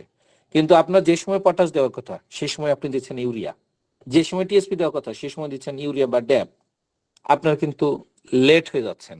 অর্থাৎ বাজারে সবার ঢোকা শেষ, তারপর আপনার মোটামুটি যখন বাজার পড়ে যাবে তখন আপনি ঢুকতে পারবেন। এই যে সার ব্যবস্থাপনা, হরমোন ব্যবস্থাপনার উপরেও যে মার্কেটের আপনার এন্ট্রি কিংবা দাম পাওয়া নিয়ে একটা ফ্যাক্টর কাজ করে, এটা কিন্তু অ্যানালাইসিস না করলে আপনি বুঝতে পারবেন না। আপনি কখন কোন হরমোন দিতে হয় আপনি জানেন না। আপনি একটা হরমোন চিনেছেন, ওই সেই হরমোনই 2 বার 3 বার করে দিচ্ছেন, কিন্তু না, এটা করা যাবে না। একটা হরমোন একবার সর্বোচ্চ দেওয়া যাবে না 2 বার দেওয়া যাবে, এটা আপনাকে বের করতে হবে। যেমন ধরেন 4CP এর কথা বলি, কিছুদিন আগে আমি 4CP নিয়ে একটু কথা বলছি। 4CPA কিংবা ওই যে লিটোসেন টাইপের হরমোন কিংবা আপনার হচ্ছে এসিআই যে আপনারা ব্যবহার করেন, এই হরমোনগুলো কখন কতবার কি ডোজে ব্যবহার করবেন, এগুলো কিন্তু আপনাদের জানতে হবে। না জানিয়ে হঠাৎ করে যদি আপনি আপনার প্রজেক্টে এটা অ্যাপ্লাই করেন, আপনার প্রজেক্টের কিন্তু কিছুটা হলে লস হওয়ার সম্ভাবনা আছে। তো আপনি যদি ভালো টেকনিক্যাল নলেজ না রাখেন, তাহলে আপনি বিপদে আছেন। তো এই জন্য আমরা বলি যে অবশ্যই একজন উদ্যোক্তা এই যে গুরুত্বপূর্ণ জায়গাগুলো আছে, এই জায়গাগুলো অবশ্যই জেনে শুনে উনি উদ্যোক্তা হবেন, নইলে তবেই আপনার সফলতা হওয়ার হার বাড়বে, নইলে আপনার লস হওয়ার সম্ভাবনা থেকে যাবে। আচ্ছা, এরপরে আসি জৈব সার। এই সেক্টরটা কিন্তু আগামীতে বড় একটা সেক্টরে পরিণত হতে যাচ্ছে। কেন হতে যাচ্ছে? কারণ বাংলাদেশের মাটি দিন দিন অসুস্থ হয়ে যাচ্ছে। একটা সময় আমাদের মাটিগুলো একেবারে নষ্ট হবে, খুব বেশি দিন নাই। কারণ আপনারা জানেন যে একটা আদর্শ মাটির জৈব পদার্থের পরিমাণ মিনিমাম 5% থাকতে হবে। সেখানে আমাদের মাটি এখন কোথায়? 1.70, 1.50, অনেক জায়গায় 1। এই যদি হয় আমাদের মাটির অবস্থা, রাসায়নিক সার প্রয়োগ করতে করতে, মিস্টার আজিজুল সাহেব আপনার ভিডিও চালু হয়েছে, একটু ভিডিওটা অফ করে রাখেন। ওকে, আপনার এই রাসায়নিক সার বস্তায় বস্তায় ফেলতে হবে। আমি যেহেতু কৃষি ডিপার্টমেন্টে চাকরি করি, আমি যখন কোনো কৃষককে বলি যে ভাই আপনি বিঘা প্রতি 20 কেজি বা 25 কেজি সার দেবেন, ও দূরে গিয়ে বলে, আরেক কৃষককে বলে বাদ দাও তো এদের কথা শুনলে কৃষি কাজ হবে না। এই যে জিনিসটা আপনি বুঝলেন যে আমাদের কথা শুনলে আপনার কৃষি কাজ হবে না, কিভাবে বুঝলেন? কারণ আপনার জমিতে সার লাগে 40 কেজি পার বিঘা, আমি সেখানে আপনাকে বলেছি 25 কেজি পার বিঘা। আমি আমার সাজেশন শুনলে আপনার বিপদ নিশ্চিত। কিন্তু আমি কোন জায়গা থেকে সাজেশন দিয়েছি এটা আপনাকে বুঝতে হবে। আমি দিয়েছি আমার চিন্তা থেকে যে আপনার জমিটা ভালো আছে, কিন্তু আপনার জমি যে নষ্ট হয়ে আছে কি আমি জানি? আমি তো জানি না। তাহলে আপনার জমি যেহেতু নষ্ট, সেই জায়গাটা আপনাকে ঠিক করতে হবে, নইলে আপনার তো 40 কেজি সার ব্যবহার করতে করতে 50 কেজি 60 কেজিতে চলে যাবেন, আপনার উৎপাদন খরচ বাড়তেই থাকবে। এবং যে ফসলটা উৎপাদন হচ্ছে ওই ফসলটা কি মানুষের স্বাস্থ্যের জন্য কিংবা রপ্তানি হওয়ার মতো গুণগত মান আছে কিনা, এটা আপনাকে জানতে হবে। বর্ডার ক্রস করতে পারবেন না। এই যে আপনারা বলছেন এখন আলুর দাম কম কেন, সবজির দাম কম কেন, আপনারা মার্কেট অ্যানালাইসিস করেন। আলু কেন রপ্তানি বন্ধ হয়েছিল 2012 সালের দিকে? কারণ আলুর ভিতরে প্যাথোজেন পাওয়া গিয়েছিল। আমাদের সবচেয়ে বড় কাস্টমার কে? রাশিয়া। রাশিয়ার বর্ডারে ক্রস করার আগে আমার আলুর মধ্যে যে আমরা বলি যে আলুর লেড ব্লাইট, এই প্যাথোজেনটা পাওয়া গেল। তারা আমাদের দেশ থেকে আমদানি করা বন্ধ করে দিল। যখন আমদানি করা বন্ধ করলো, আপনারা জানেন যে আমাদের দেশের চাহিদা কিন্তু মাত্র 80 লাখ টন, আমাদের এবারে উৎপাদন 1,30,00,000 টন এই বছর, চলমান বছরে। তার মানে মোটামুটি ডাবল। তো বাজার তো ডাউন করবে, এটা স্বাভাবিক। আমার যদি কোয়ালিটি থাকে আমার রপ্তানি জায়গা বাড়বে, আমার কোয়ালিটি নাই, আমি রপ্তানি জায়গা খুঁজে পাচ্ছি না। কারণ সব মার্কেটে আপনাকে এক্সেস দিচ্ছে না, কারণ আপনার প্রোডাক্টের কোয়ালিটি খারাপ। আমাদের বিমান ভাড়া, আমাদের বাজার, আমাদের এক্সপোর্টার যারা আছে এদের উপর ডিপেন্ড করে আমার মার্কেটটা কতটুকু দেশীয় মার্কেটে আমি দাম পাবো। আমার যখন অতিরিক্ত জিনিসটা বের হয়ে যাবে না, তখন আমার লোকাল মার্কেট ফল করবে। কারণ ইকোনমিক্সের ভাষায়, অর্থনীতির ভাষায় বলছে যোগান যত বেশি দাম তত কম। তো আমরা কিন্তু ওই জায়গাটাতে ধরে খেয়েছি। আপনারা দেখেন আমাদের বাংলাদেশ থেকে পান রপ্তানি বন্ধ ছিল প্রায় 3-5 বছরের মতো। কেন পান রপ্তানি বন্ধ ছিল? পানের মধ্যে সালমোনেলা ব্যাকটেরিয়া পাওয়া গেছে, যে ব্যাকটেরিয়াতে মানুষের ডায়রিয়া রোগের জন্য দায়ী। তো ডায়রিয়া রোগের জীবাণু কি করে আপনার পানের মধ্যে পাওয়া গেল? কারণ আমাদের যে কৃষি কাজ, এইটা আমরা পরিষ্কার পরিচ্ছন্ন ভাবে করি না। হয় আপনার কৃষি খামারে যারা কাজ করে তারা ওখানে টয়লেট ছেড়েছে, আর না হলে পান তোলার পরে নোংরা পানিতে ওটা ধোয়া হয়েছে। এই যে ছোট্ট একটা জিনিসে আমার গোটা বাংলাদেশের রপ্তানি সেক্টরটা বন্ধ হয়ে গেল, এর জন্য দায়ী কে? সরকার নাকি সাধারণ জনগণ যারা এটার সাথে জড়িত? তো আসলে মোটামুটি সব ফ্যাক্টরি গুরুত্বপূর্ণ। আমার সরকার যেরকম গুরুত্বপূর্ণ, আমার মার্কেট তৈরি গুরুত্বপূর্ণ, আমার এক্সপোর্ট প্রসেসিং সিস্টেমটা গুরুত্বপূর্ণ, আমার ট্রান্সপোর্টটা গুরুত্বপূর্ণ, আমার প্রোডাকশনের সাথে যে কৃষক জড়িত, কৃষি উদ্যোক্তা জড়িত, তারাও গুরুত্বপূর্ণ। আবার দেখেন বাংলাদেশের বড় একটা কোম্পানি, প্রাণ কোম্পানি, একটা সময় তাদের মধ্যপ্রাচ্য থেকে তাদের হচ্ছে আপনার এই যে গুঁড়া হলুদ উজ্জ্ব করে নেওয়া হলো। কেন নেওয়া হলো? ওর ভিতরে হেভি মেটাল পাওয়া গিয়েছিল। ওরা খুঁজতে খুঁজতে ওদের ট্রেসিং, এই যে আপনাদের বলছি রেকর্ড রাখতে হয়, ওরা ট্রেস করলো যে এটা আসলে সমস্যাটা হলো কোথায়। খুঁজতে খুঁজতে কি আসলো, যে জমি থেকে হলুদ উৎপাদন হয়েছে সেই জমির মাটিতে হয়েছে হেভি মেটাল পাওয়া গেছে। তো জমির মাটিতে হেভি মেটাল কোথা থেকে আসলো? অতিরিক্ত সার ব্যবহার করা হয়েছে। এই যে আপনি না জেনে বুঝে 40 কেজি 50 কেজি সার দিচ্ছেন, আপনার ফসলে হেভি মেটাল নাই, যাচ্ছে না, সেখানে বিষাক্ত হচ্ছে না। এই প্রোডাক্ট নিয়ে সরকার কোন বর্ডার ক্রস করবে আপনি বলেন? পারবেন না। তো অনেক ফ্যাক্টর গুলো কাজ করে। যাই হোক, আমি বলেছি হাজার সমস্যার ভিতরে আপনাকে এখান থেকে বেরোতে হবে। তো এই মাটি ঠিক করার একটা মানে বড় ধরনের একটা কিন্তু ঝড় আমাদের সামনে ঠিক আসবে। সেই জায়গাতে আমাদের এই জৈব সার ব্যবহার বাড়বে, যার কারণে জৈব সার উদ্যোক্তা হওয়ার একটা ভালো সম্ভাবনা আপনাদের আছে। এখনো কিন্তু 15 টাকা সর্বনিম্ন রেট পার কেজিতে এই জৈব সার। ভার্মি কম্পোস্ট আমার উদ্যোক্তা এখনো কাঙ্ক্ষিত পর্যায়ে আমরা নিয়ে যেতে পারিনি। কেন পারিনি? আমাদের লাইসেন্সিং সিস্টেম, আমাদের মার্কেটিং সিস্টেম এখনো দুর্বল। তো খুব আশার কথা হচ্ছে, গত পরশু আমরা দেখেছি আমাদের এই কৃষি ডিপার্টমেন্ট থেকে ঘোষণা দেওয়া হয়েছে যে জৈব সারের লাইসেন্স করতে হলে আমাদের বেশ কিছু ঝামেলা আছে। আপনাদের সাথে খোলামেলায় বলি, ঝামেলাটা কি? এই যে হেভি মেটাল, এই হেভি মেটাল পরীক্ষা সব জায়গায় করা যায় না। ঢাকা ইউনিভার্সিটির কিছু জায়গায় করা যায়, ঢাকা ইউনিভার্সিটিতে এটা টেস্ট করতে হয়। এটা খরচ মোটামুটি সর্বনিম্ন 5,000 টাকা। মানে একটা জৈব সার আপনি অনুমোদন নেবেন, নিয়ে লাইসেন্স নেবেন। এই লাইসেন্স নেওয়ার আগে আপনাকে টেস্টের রিপোর্ট জমা দিতে হয়। এই টেস্টের রিপোর্টে একটা টেস্টের দামই 5,000 টাকা। তো যার কারণে আমার উদ্যোক্তারা কিন্তু অতদূর পর্যন্ত পৌঁছাইতে পারে নাই। কারণ যারা জৈব সার উদ্যোক্তা হতে চায় তারা কিন্তু একেবারে প্রান্তিক লেভেলে। তো এই যে আপনার রিপোর্ট কি বলে লাইসেন্সিং সিস্টেম, এইটা সম্ভবত ঢাকা থেকে এখন ডিসেন্ট্রালাইজ করে জেলা এবং বিভাগীয় পর্যায় পর্যন্ত ক্ষমতা দিয়ে দিচ্ছে আমাদের, যেন আমরা আমাদের উদ্যোক্তাদের লাইসেন্সিংটা আমরাই সারতে পারি। তো এটা জৈব সার উদ্যোক্তাদের জন্য খুব ভালো একটা গুড নিউজ হতে পারে আমার যেটা ধারণা। তো যার কারণে এই সেক্টরে কিন্তু আপনাদের ভালো একটা সম্ভাবনা আছে। ট্রাইকো সেক্টর, ট্রাইকোডার্মা সার, এখন ট্রাইকোডার্মা পাউডার চিনি না এরকম কৃষি উদ্যোক্তা খুব কমই আছে। এটা কিন্তু ভালো একটা মার্কেট পেয়েছে। তো ট্রাইকো কম্পোস্ট তৈরি হয়, ট্রাইকো লিচের তৈরি হয় আমাদের প্রান্তিক লেভেলে। আমরা যেন যদি আমরা এটার দিকে একটু ভালো গুরুত্ব দিই, আমরা কিন্তু ভালো উদ্যোক্তা হওয়ার একটা সম্ভাবনা আছে। ওকে, তো শুধু তাই নয়, ভার্মি কম্পোস্ট, ট্রাইকোকম্পোস্ট, ট্রাইকোলিসেট হচ্ছে ট্রাইকোকম্পোস্টের বাই প্রোডাক্ট হিসেবে যে তরল, কালো তরলটা পাওয়া যায় সেটার নাম ট্রাইকোলিসেট। Ready mix soil, cocopeat, coco dust, আচ্ছা 2বার হয়েছে, নিম তেল, হাড়ের গুঁড়া বা অন্যান্য জৈব সার, এগুলো সবই কিন্তু এখন মার্কেট পর্যায়ে কিন্তু আমরা পাচ্ছি। তো এগুলো উদ্যোক্তা হওয়ার একটা দারুণ জায়গা।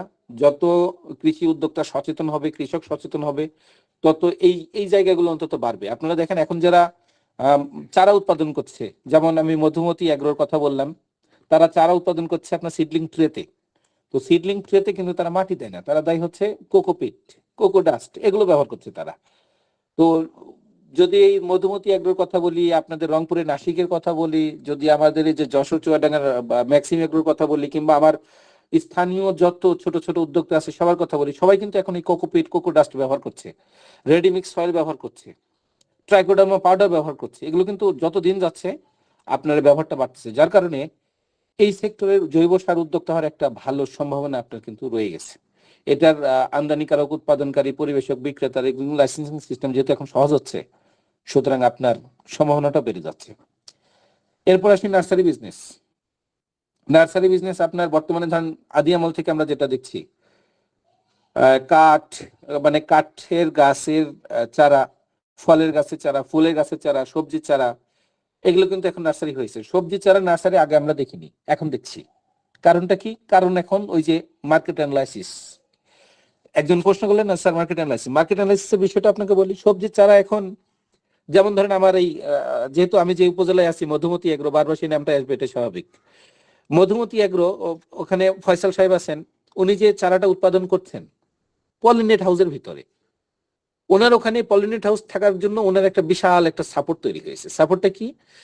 সাধারণ কৃষক যখন বাইরে চারাটা ফেলবে, ঠিক ওই সময় প্রচন্ড বৃষ্টি ছিল, গতবারও ছিল, এইবারও আছে, যার কারণে বৃষ্টির কারণে আপনার কিন্তু চারা উৎপাদন প্রক্রিয়া সাধারণ কৃষক সেভাবে সফল হতে পারে নাই। কিংবা যারা আগাম করবে, এদের চারা তৈরি করাটা একটা নিয়ন্ত্রিত পরিবেশে বা কন্ট্রোল এনভায়রনমেন্টের কথা বলি, তারা কিন্তু পারে নাই। হয় রোদ বেশি ছিল, নইলে আপনার হচ্ছে গরম বেশি ছিল, নইলে আপনার বৃষ্টি বেশি ছিল, অর্থাৎ আবহাওয়ার সাথে তারা কোনোভাবে অ্যাডজাস্ট করতে পারেনি। কিন্তু যেহেতু পলিনেট হাউস মধুমতি এগ্রোর, সেখানে কিন্তু একটা নিয়ন্ত্রিত পরিবেশে তারা কিন্তু চারা উৎপাদন করেছে, এবং সেটা সিডলিং ট্রেতে সর্বোচ্চ যত্ন নিয়ে তারা উৎপাদন করেছে। এবং যেহেতু তারা কোকো ডাস্টে করে, তাদের ইনজুরি কিন্তু নাই, জিরো। কিন্তু সাধারণ কৃষক যখন চারা উৎপাদন করে টান দিয়ে মাটি থেকে তুলে নিয়ে যায়, বাজারে যখন আপনার বিক্রি করছে, চারার উপর দিয়ে বিশাল একটা ধকল যায়, এই ইনজুরি কাটিয়ে উঠতে কিন্তু 10-15 দিন সময় লাগে। তো আপনার যখন আবহাওয়া একটা ফ্যাক্টর, আপনার চারার ইনজুরি সারানোর একটা রিকভারি টাইম একটা ফ্যাক্টর, ততদিনে আপনার অলরেডি 1 মাস নাই বা 20-25 দিন নাই। সেখানে আপনি রেডিমেড একটা পলিনেট হাউস থেকে বা আপনার নেট হাউস থেকে যখন আপনি চারা পাচ্ছেন একজন নার্সারি সবজি চারা উদ্যোক্তার কাছ থেকে, সেখান থেকে আপনার কি বলি এটা, চারা মৃত্যু হার, মানে চারা মারা যাওয়ার রেটটা এটাও কমে যাচ্ছে, আপনার টাইমটাও সেভ হচ্ছে, এবং নিশ্চিতভাবে একটা ভ্যারাইটি, আপনি নিশ্চিত ভ্যারাইটি তার কাছ থেকে পাচ্ছেন। এবং একই সাথে ওই চারা যতদিন আপনার ফলন দেয় না, মার্কেটে যতক্ষণ আপনি ঢোকেন না, যত ধরনের পরামর্শ প্রয়োজন, সব পরামর্শের সময় তাকে সাপোর্ট পাচ্ছেন। এই এই এই যে আস্থার জায়গা তারা তৈরি করছে, আপনার যে কোনো নার্সারির কথা বলি, যারা সবজির চারা উৎপাদন করে, সাধারণ হাট বাজারে যে চারা পাওয়া যায় বা নর্মাল কৃষক তৈরি করে, এই সাপোর্টটা কিন্তু তারা পাচ্ছে না। যার কারণে দারুণ একটা সেক্টর তৈরি হয়েছে, যেটাকে আমরা আধুনিক কৃষি বলি, কিংবা নতুন যারা কৃষি উদ্যোক্তার বিপ্লব বলি, এই জায়গাটা কিন্তু একটা বিপ্লব হয়ে গেছে। এরপরে এই যে ওই শুধু চারা উৎপাদন, এর সাথে যে সিডলিং ট্রেতে উৎপাদন হচ্ছে, এটা নিয়ে এখন বিজনেস হচ্ছে। মালচিং পেপার নিয়েও বিজনেস হচ্ছে, পলিব্যাগ নিয়ে বিজনেস হচ্ছে, আঠালো ফাঁদের ব্যবহার বেড়েছে, ফেরোমন ফাঁদের ব্যবহার বেড়েছে, বিভিন্ন ধরনের ফুলের গাছ, সৌন্দর্যবর্ধক যে আপনার হচ্ছে গাছগুলো আছে, এগুলো নিয়ে ব্যবসা হচ্ছে। এই ব্যবসা কিন্তু এখন চলমান রয়েছে। আপনার নার্সারি বিজনেসের জন্য লাইসেন্স কিন্তু খুব বেশি ফ্যাক্টর না, 500 টাকা হলে 5 বছরের জন্য একটা লাইসেন্স পাওয়া যায়। আবেদন করবেন, 500 টাকা সরকারের নির্দিষ্ট কোডে টাকা জমা দিবেন সোনালী ব্যাংকের মাধ্যমে বা তফসিলভুক্ত যে কোনো ব্যাংকের মাধ্যমে, আপনি লাইসেন্স পাবেন, আরামে 5 বছর আপনি ব্যবসা করবেন। এই যে নার্সারি লাইসেন্সটা নিলেন, এর জন্য শুধু আপনার লোকাল একটা ট্রেড লাইসেন্স দরকার, আর আপনার নিজস্ব কিছু কাগজ, শেষ। মানুষ অন্তত আপনাকে আস্থা পাবে যে একটা সরকারের কাছে লাইসেন্সভুক্ত একটা ভালো নার্সারি। যাই হোক, ছবি আছে এখানে, এটা আমার নিজ উপজেলার ছবি। আমি যে উপজেলা কৃষি অফিসার, আমি নিজে সবসময় যাচ্ছি, দেখতেছি। আমার একজন উদ্যোক্তা, যার কারণে তার ছবিটা আমি এখানে দিয়েছি, মধুমতি এগ্রো নার্সারি।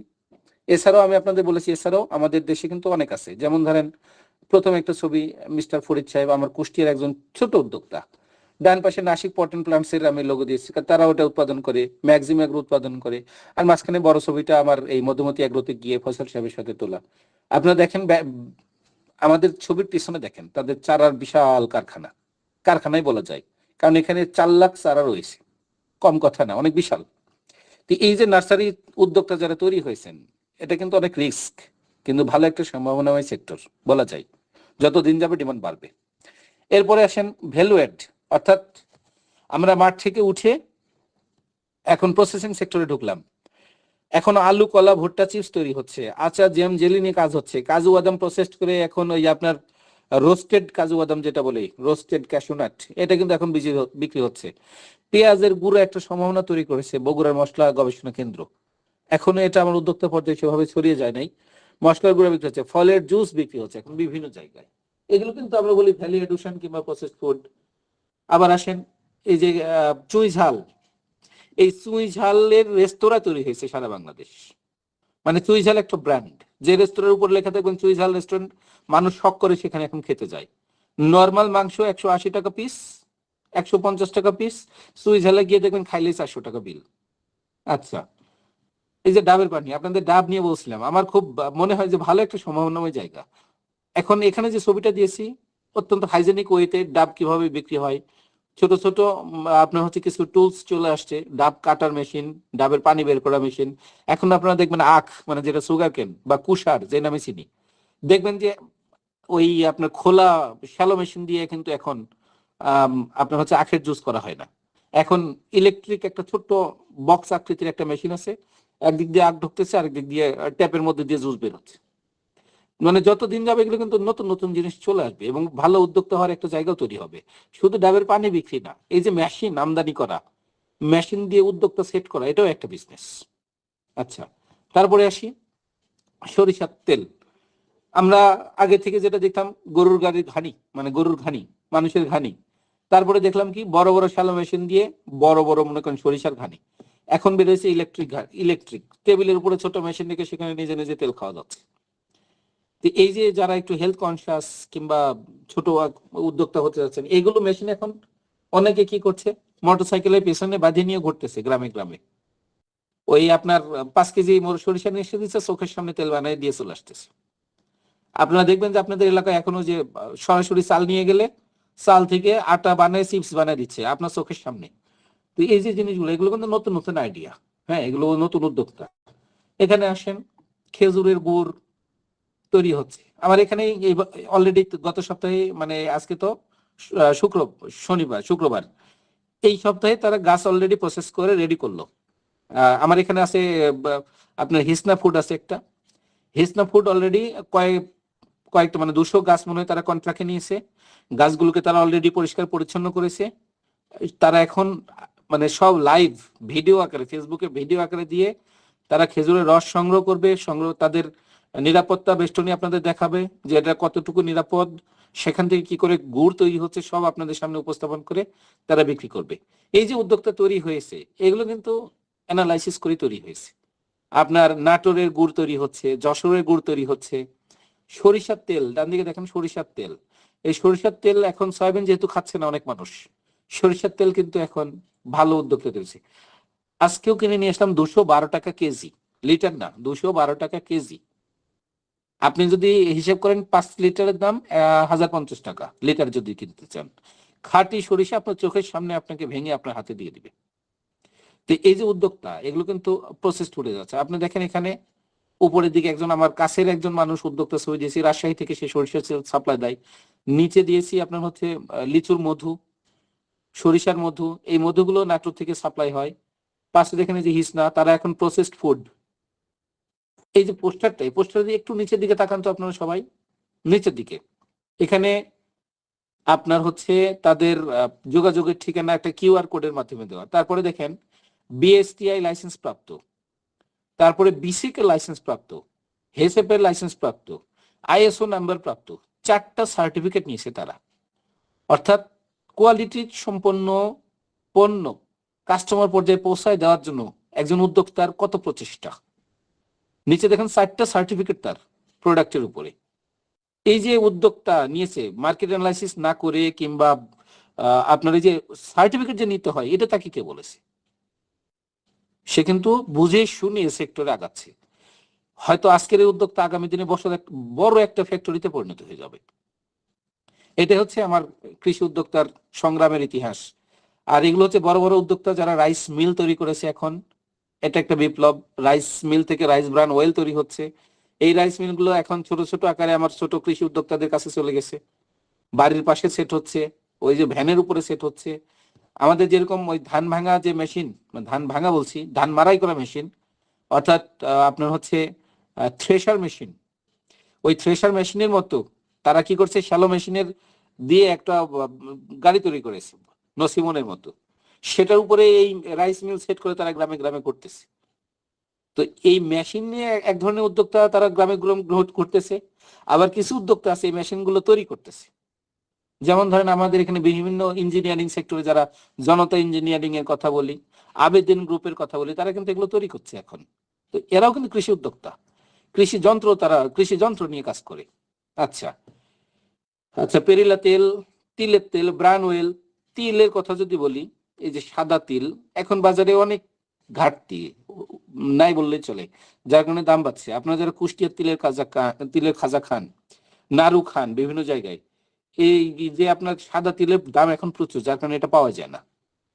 আর দেশের বাইরের কথা যদি বলি, জাপান কিংবা কোরিয়াতে সাদা তিলের ডিমান্ড প্রচুর পরিমাণে, প্রচুর রপ্তানি করার সুযোগ আছে, কিন্তু আমাদের সাপ্লায়ার নাই। অর্থাৎ মাঠ থেকে যে কৃষক আমাদেরকে সাপ্লাই দেবে, এই কৃষকই নেই এখন।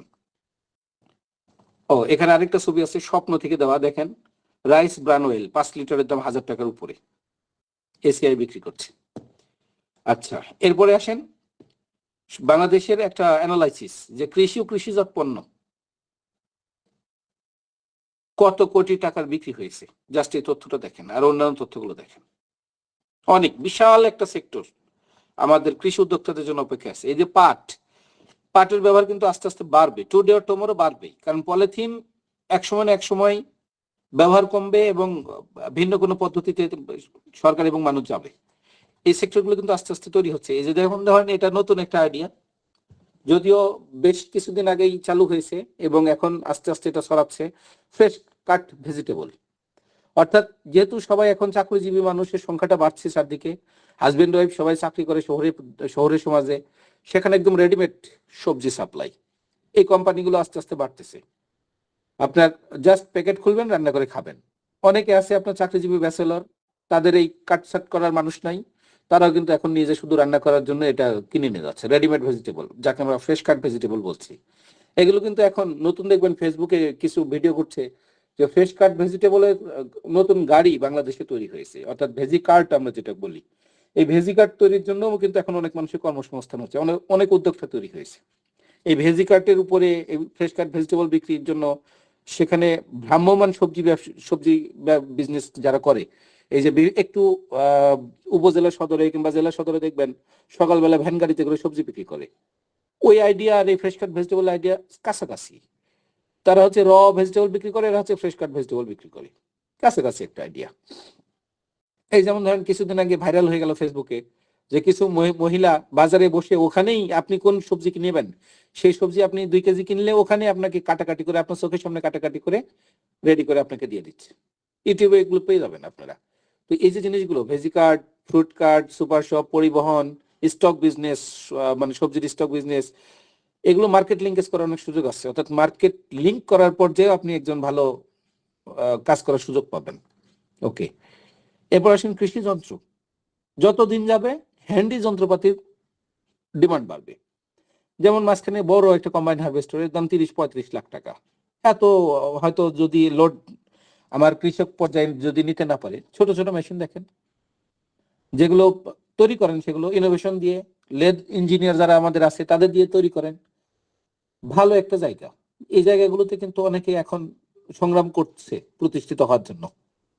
এই কৃষি যন্ত্র সেবা কেন্দ্র কিংবা কৃষি যন্ত্রপাতি উৎপাদন কারখানা করে যাচ্ছে তারা, যেমন আমি আপনাদের রাজশাহীর একটা উদ্যোক্তার কথা বললাম, তার এখানে হরেক ধরনের মেশিন, এটা যে কৃষি প্রযুক্তি পরিবার, মানে আপনার বেড বানানো মেশিন, ড্রেন তৈরি করার মেশিন, আলু তোলা মেশিন, আলু লাগানো মেশিন থেকে শুরু করে আপনার গার্ডেন টিলার, মানে ছোট কলা বাগানের ভিতরে, মালটা বাগানের ভিতরে, ড্রাগন বাগানের ভিতরে চাষ দেওয়ার জন্য, আম বাগানের ভিতরে চাষ দেওয়ার জন্য ছোট ছোট টিলার, কিংবা ফুড পাম্প স্প্রেয়ার, যেটা আপনার একদম আমের গাছে, নারকেল গাছের মাথা পর্যন্ত স্প্রে করতে পারবেন, ফুড পাম্প স্প্রেয়ার, সেই জিনিসগুলো কিন্তু তারা কৃষক লেভেলে এখন ছড়াচ্ছে। তো এগুলো ছিল আমাদের বিভিন্ন ব্যবসা, কৃষি রিলেটেড ব্যবসার আইডিয়া। এখন আসেন ডিলারশিপ, যারা এখন ডিলার হতে চান বীজ, কীটনাশক কিংবা সার নিয়ে, তাদের এই বিষয়ে কথা বলে শেষ করে দিব। আমাদের সময় হয়ে গেছে প্রায় 1.5 ঘন্টা। হোস্ট কি আমার সাথে আছেন? জি স্যার, আছি। আচ্ছা, 2 জন পার্টিসিপেন্ট কথা বলবেন। এতক্ষণ পর্যন্ত যে আলোচনা করেছি আপনারা কি মনোযোগ দিয়ে শুনেছেন, বিরক্ত হয়েছেন কিনা? জি স্যার, অনেক ভালো লাগতেছে স্যার। আচ্ছা, আপনি প্রথমে জি স্যার বলেছেন, আমি ভাবিছি বিরক্ত হয়েছেন। আচ্ছা, যাই হোক, এবার সবার মনোযোগ আকর্ষণ করছি। সামনে ডিলারশিপ নিয়ে অনেক কথা হচ্ছে এখন পেপার, পত্রিকায়, টিভি, মিডিয়ায়। তো আপনাদের পক্ষ থেকে আমাকে বলা হয়েছিল যে আমি যেন এই সব একটু আলোচনায় রাখি। তো আপনাদের যদি বলি সার, কীটনাশক এবং বীজ, প্রথমে আসি বীজে। বীজের ব্যবসা করার জন্য আপনাদের প্রসেসটা কি?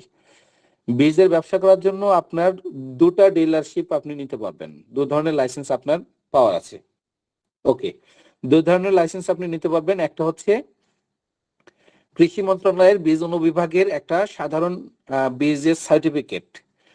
সাধারণ সার্টিফিকেট হলেও এই সার্টিফিকেট দিয়ে আপনি বীজ আমদানি, বীজ বিপণন, বীজ প্যাকিং করা, বীজ উৎপাদন করা সব করতে পারবেন ওই একটা সার্টিফিকেট দিয়ে। ঠিক আছে, সেটা হচ্ছে কৃষি মন্ত্রণালয়ের বীজ অনুবিভাগের একটা সার্টিফিকেট। আমি সার্টিফিকেটের ছবি আপনাদের দেখাবো। আরেকটা হচ্ছে বিএডিসির বীজ ডিলার। এটা স্পেশালাইজড একটা, বিএডিসি থেকে আপনি বরাদ্দ পাবেন প্রত্যেক বছর, প্রত্যেক মাসে বিএডিসি আপনাকে বীজ সাপ্লাই করবে এবং আপনি বিএডিসির একজন ডিলার হিসেবে নিজের পরিচয় দিতে পারবেন। এখন পর্যন্ত বিএডিসির যে বীজ সিস্টেম, মানে যেহেতু নতুন নীতিমালা এখনো আসে নাই, আসবে আসবে ভাব, যার দিকে আলোচনা শুরু হয়ে গেছে। এখন পর্যন্ত বিএডিসি যে লাইসেন্সটা সেক্টর ছিল সেটা হচ্ছে বিএডিসির বীজ ডিলার হতে পারলে 2 বছর আপনি সফলভাবে বীজের ডিলার হিসেবে ব্যবসা করতে পারলে 2 বছর পর থেকে তারা আপনাকে বিএডিসি সারের ডিলার হওয়ার জন্য আবেদন করার সুযোগ দেয়। কথাটা বুঝেছেন কিনা? অর্থাৎ আপনি এখন বিএডিসির বীজ ডিলার হয়েছেন, 2 বছর বিএডিসির বীজ ডিলার হিসেবে কাজ করলে আপনি সার ডিলার হিসেবে, বিএডিসি যে সার, এই সার ডিলার হিসেবে আবেদন করার সুযোগ পাবেন। অর্থাৎ সার ডিলার হিসেবে আবেদন করার প্রথম শর্ত ছিল 2 বছর আপনাকে বিএডিসির বীজ ডিলার হিসেবে ব্যবসা করতে হবে। তো গত আগস্ট মাসে এই বিএডিসির বীজ ডিলার কার্যক্রম স্থগিত করে দিয়েছে। ওকে, এই দেখেন, আচ্ছা এটা না, পরেরটা দেখাই। এই দেখেন, সবাই পড়ে নেন। 2025-26 অর্থ বছরে বীজ বিপণন অঞ্চল সমূহে বীজ ডিলার নিয়োগ কার্যক্রম স্থগিত। তারিখটা কত? উপরের দিকে ডান দিকে তাকান, 18 আগস্ট 2025। আর প্রথম প্যারাতে যেটা লেখা আছে আমি আপনাদের বলি, সেটা হচ্ছে যেহেতু বাংলাদেশে সার ডিলার নিয়োগ নীতিমালা নিয়ে এখন একটা সংস্কার কার্যক্রম চলছে, মানে সার ডিলার কে থাকবে, কয়জন থাকবে, ইউনিয়নে 1 জন থাকবে না 3 জন থাকবে, সাব ডিলাররা থাকবে কিনা, এটা নিয়ে বাংলাদেশে কিন্তু এখন ব্যাপক আলোচনা হচ্ছে। তার মানে একটা সংস্কার বা পুনর্গঠনের একটা সিস্টেমের মধ্যে গেছে, এই জন্য তারা বীজ ডিলার নিয়োগ বন্ধ করে রেখেছে আপাতত। ঠিক আছে, নীতিমালা নতুন হলে তারা আবার এটা চালু করতে পারে। এই হচ্ছে আপনাদের বীজ ডিলার নিবন্ধনের প্রত্যয়ন। ঠিক আছে, এই প্রত্যয়ন নিয়ে আপনারা ব্যবসা করতে পারবেন, যে কোনো বীজ রিলেটেড যে কোনো ব্যবসা। ঠিক আছে, এইটা হচ্ছে আপনাদের সেই কৃষি মন্ত্রণালয়ের জাতীয় বীজ বোর্ডের সচিব স্যারের স্বাক্ষরিত বীজের লাইসেন্স। এইটাই থাকলে আপনারা কিছু লাগবে না। এটার মেয়াদ 5 বছর। একবার এই লাইসেন্স নিলে আপনার মেয়াদ হচ্ছে 5 বছর। ওকে, এটা হচ্ছে নিবন্ধিত বীজ ডিলার। তখন আপনি নিজেকে পরিচয় দেবেন যে আমি নিবন্ধিত বীজ ডিলার। আর বিএডিসি যখন আপনাকে এ ধরনের সার্কুলার দেবে, বীজ ডিলার নিয়োগ বিজ্ঞপ্তি, আগে ভাবে দিত, এখন অনলাইনে দেয়। অনলাইন কোথায়? যেখানে দেখেন আমি লিখে দিয়েছি, এই যে সার্ভিস মোয়া গভ বিডি, এই ওয়েবসাইটে গেলে সবসময় আপনারা বীজ ডিলার নিয়োগ বিজ্ঞপ্তি পেয়ে যাবেন। সব সময় কোন অঞ্চলে দিচ্ছে, ময়মনসিংহ অঞ্চলে দিচ্ছে না রাজশাহী অঞ্চলে দিচ্ছে নাকি ঢাকা অঞ্চলে দিচ্ছে নাকি ফরিদপুর অঞ্চলে দিচ্ছে বা কোন জেলায় দিচ্ছে, প্রত্যেকটা সার্কুলার এখানে পাবেন আপনারা। এখানে বীজ ডিলার নিয়োগ বিজ্ঞপ্তি এখানে পেয়ে যাবেন, এবং যারা ডিলার তারা নবায়ন করবেন কি করে সেই বিজ্ঞপ্তিটাও এখানে পেয়ে যাবেন। তো বিএডিসির সার্কুলারটা এখানে পাওয়া যায়, এবং এই সার্কুলারের জন্য বেশ কিছু শর্ত থাকে। হ্যাঁ, শর্তগুলো দেখেন, এখানে অনেক 11 ধরনের কাগজ চেয়েছে তারা। এই 11 ধরনের কাগজ সহ সেখানে আবেদন করতে হয়। তার মধ্যে 4 নম্বর একটা আবেদন দেখেন, 4 নম্বরটা দেখেন, বাংলাদেশ সিড অ্যাসোসিয়েশনের সদস্য প্রাপ্তি সার্টিফিকেট। অর্থাৎ সরকারের নিয়ম অনুযায়ী যদি আপনি এখন বীজের সার্টিফিকেট নিতে চান, মানে বীজের লাইসেন্স নিতে চান, তাহলে আপনাকে সবার আগে এই সিড অ্যাসোসিয়েশনের মেম্বার হতে হবে। সিড অ্যাসোসিয়েশন, এই দেখেন সিড অ্যাসোসিয়েশন, এই সিড অ্যাসোসিয়েশনের মেম্বার হতে হবে আপনাকে। মেম্বার হলে আপনাকে এ ধরনের একটা সার্টিফিকেট দিবে তারা। এই সার্টিফিকেট নিয়ে তারপরে আপনাকে লাইসেন্সের জন্য আবেদন করতে হবে। ঠিক আছে এ পর্যন্ত? ওকে, ঠিক আছে স্যার, একটা প্রশ্ন ছিল আমার। জি বলেন, এখনই বলেন। এই যে নিবন্ধিত বীজ ডিলারে যেটা বললেন, তো আমি একজন কীটনাশক ব্যবসায়ী। তো আমাদের হ্যাঁ। কৃষি অফিসে গেছিলাম, আমি গিয়ে ওনাদেরকে হ্যাঁ। বললাম যে আমি বীজের একটা লাইসেন্স নিতে চাই, বীজের ব্যবসা করার জন্য, বীজ বিক্রি করব। তখন ওনারা আচ্ছা। বললো যে আমাদের এখান থেকে তো কোনো লাইসেন্স দেওয়া হয় না, আপনি জেলাতে আচ্ছা, গিয়ে বীজ প্রত্যয়ন এজেন্সি নামে একটা বুঝতে এজেন্সি আছে, পেরেছি, ওনাদের মানে কাছ আপনি থেকে নিতে হবে। বুঝতে পেরেছি, আমি আপনার কথা বুঝতে পেরেছি। আপনার প্রশ্ন হচ্ছে সার্টিফিকেটটা আমি নিব কার কাছ থেকে। ওকে, আমি সেই সিস্টেমটা সবার জন্য একটু বলে দিই। যদি আপনি বীজের এই লাইসেন্সটা নিতে চান, আপনাকে বীজ প্রত্যয়ন এজেন্সি নামের আমাদের একটা প্রতিষ্ঠান আছে, বীজ প্রত্যয়ন এজেন্সি। এটা প্রত্যেক জেলায় অফিস থাকে, তাদের উপজেলা লেভেলে কোনো অফিস নাই। অর্থাৎ উপজেলা কৃষি অফিসে গেলে আপনি এই লাইসেন্সটা পাবেন না। আপনি সেখানে যদি আবেদন করে বসেন, আবার আপনাকে কোথায় যেতে হবে, সেই জেলা পর্যায়ে বীজ প্রত্যয়ন এজেন্সিতে। এবং বীজ প্রত্যয়ন এজেন্সিতে অবশ্যই তাদের কাছে আপনাকে যেতে হবে, কারণ তাদের সুপারিশ লাগবে। আপনার বীজ প্রত্যয়ন এজেন্সির সুপারিশ লাগবে, তাদের সুপারিশ ছাড়া আপনি এই লাইসেন্স কোনোভাবেই পাবেন না। আচ্ছা, সেক্ষেত্রে আপনাকে বীজ প্রত্যয়ন এজেন্সির কাছে যেতে হবে। তখন বীজ প্রত্যয়ন এজেন্সি যেটা করতে পারে, যে আপনি যে একজন বীজের ডিলার, মানে বীজের ব্যবসার সাথে জড়িত, এটার প্রমাণ নিয়ে আসেন। কোথা থেকে নিয়ে আসেন? উপজেলা কৃষি অফিসের কাছ থেকে। তখন আপনাকে উপজেলা কৃষি অফিসে এসে বলতে হবে যে স্যার, আমি তো আপনাদের সাথে দীর্ঘদিন ধরে আছি, আমি তো বীজ উৎপাদন করে লোকালি কৃষকের কাছে সাপ্লাই দিই, তো আমার এখন একটা প্রত্যয়ন লাগবে আবেদন করার জন্য, বীজের লাইসেন্সের জন্য আবেদন করব। তারা বলেছে কৃষি অফিস থেকে একটা প্রত্যয়ন নিতে। তখন উপজেলা কৃষি অফিসার আপনাকে একটা প্রত্যয়ন দেবে যে আমি মিস্টার অমুক, পিতা অমুক, ঠিকানা অমুক, আমি তাকে দীর্ঘদিন ধরে চিনি, তিনি গত 10 বছর বা 5 বছর বা 3 বছর ধরে বীজ উৎপাদন প্রক্রিয়ার সাথে জড়িত, এবং বীজ উৎপাদন করে স্থানীয়ভাবে কৃষকের চাহিদা তিনি পূরণ করে যাচ্ছেন, তাকে লাইসেন্স দেওয়া যেতে পারে। এই যে উপজেলা কৃষি অফিসার আপনাকে একটা প্রত্যয়ন দিল, এইটা নিয়ে গেলে আপনার বীজ প্রত্যয়ন এজেন্সি তারাও সুপারিশ করবে যে হ্যাঁ, তিনি একজন ভালো বীজ ব্যবসায়ী, স্থানীয়ভাবে তার সুপারিশ পাওয়া গেছে। তখন তারা কি করবে? এটা মিনিস্ট্রিতে পাঠাবে। মিনিস্ট্রিতে পাঠালে আপনার প্রয়োজনীয় কাগজপত্র দেখে তারা আপনাকে লাইসেন্সটা দিয়ে দিবে। আর বিএডিসির লাইসেন্স নিতে গেলে বিএডিসি সার্কুলারের জন্য অপেক্ষা করতে হবে। বিএডিসি যখন বিজ্ঞাপন দিবে যে বীজ ডিলার নিয়োগ চলছে, তখন আপনি আবেদন করতে পারবেন তাদের শর্ত যে কাগজগুলো লাগবে সেই অনুসারে। এখন আসেন, একটা লাইসেন্সের ফি কত? এখানে যে লাইসেন্স ফিটা দেওয়া হচ্ছে, এখানে বলছে বিএডিসির লাইসেন্স ফি বিএডিসির মতো, ঠিক আছে। যে নিবন্ধিত বীজ ডিলার হতে চেয়েছেন তাদের জন্য বলছি, আগে ছিল এটা 500 টাকা 1 বছরের জন্য, এখন এটা 5 বছরের জন্য করেছে। মানে একবার লাইসেন্স নিলে আগে ছিল 1 বছর পরে নবায়ন করতে হতো, এখন 5 বছর পরে, 5 বছরের মধ্যে আর কোনো ঝামেলা নেই। আপনার নবায়ন আপনার হচ্ছে লাইসেন্স ফি বাড়িয়ে দিয়েছে 2000 টাকা, ঠিক আছে। এর আগে আপনার সিড অ্যাসোসিয়েশনের মেম্বার হতে হবে, সম্ভবত তাদের মেম্বারশিপ ওখানেও 2000 টাকা দিতে হয়। এই যে 2000, 4000 গেল, এর সাথে আপনার কিছু ভ্যাট ট্যাক্স আছে, এই মিলে মোটামুটি ধরেন 5000 বা এই অ্যারাউন্ড 5000 এর আশেপাশে আপনার খরচ হবে। খরচ হইলে আপনার মোটামুটি একটা লাইসেন্স ওকে হয়ে যাবে। এখানে বিভিন্ন ফি এখানে দেওয়া আছে, এই যে দেখেন পুনর্নির্ধারিত ফি 5 বছরের জন্য 2000 টাকা, নবায়ন করতে গেলেও আপনাকে 2000 টাকা দিয়ে নবায়ন করতে হবে। তারপরে এই যে সার্টিফিকেট আপনাকে দিবে, এই সার্টিফিকেট প্রিন্ট করা ফিটাও আপনার কাছ থেকে নেবে 200 টাকা। এই যে দেখেন লেখা আছে বীজ প্রত্যয়ন সনদ ফি 4 নম্বর। ওকে, এটা 200 টাকা। তার মানে ধরেন আপনার 5,000 টাকার একটা প্যাকেজ নিয়ে যাবেন, আজ কাজ হয়ে যাবে। আচ্ছা, এটা হচ্ছে আপনার আগে ছিল এই যে 500 টাকা, এই যে এই দেখেন 500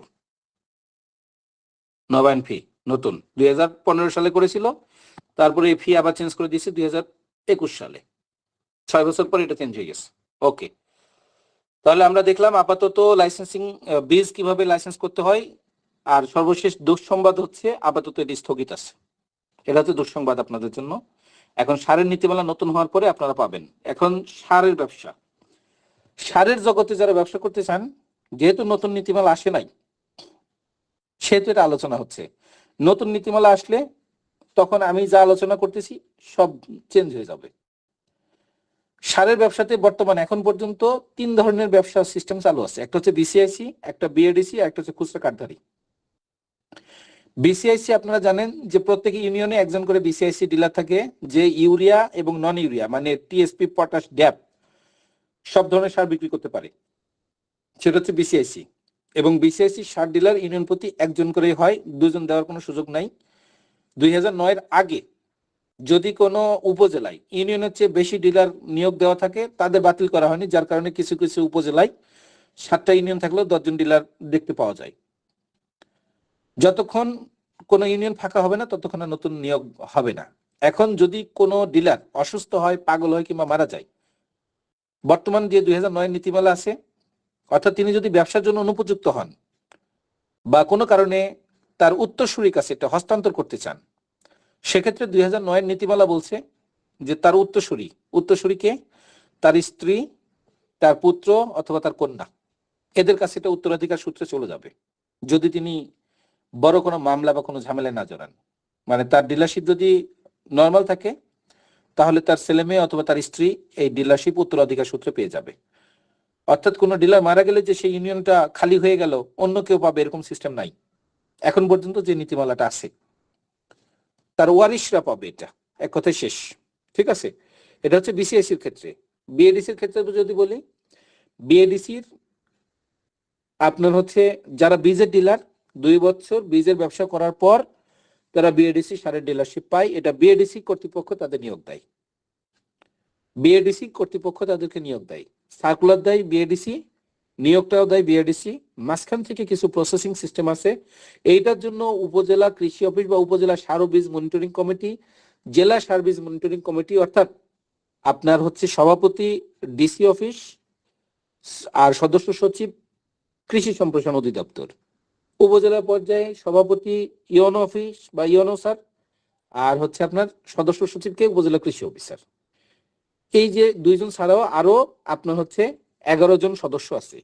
এই যে কমিটি, এই কমিটি আপনার এটা অনুমোদন করে, মিটিং করে অনুমোদন করে তারা হচ্ছে আপনার বিএডিসির কাছে অনেক সময় পাঠায়, সেক্ষেত্রে আপনার এটা ডিলারশিপটা অনুমোদন হয়ে আসে।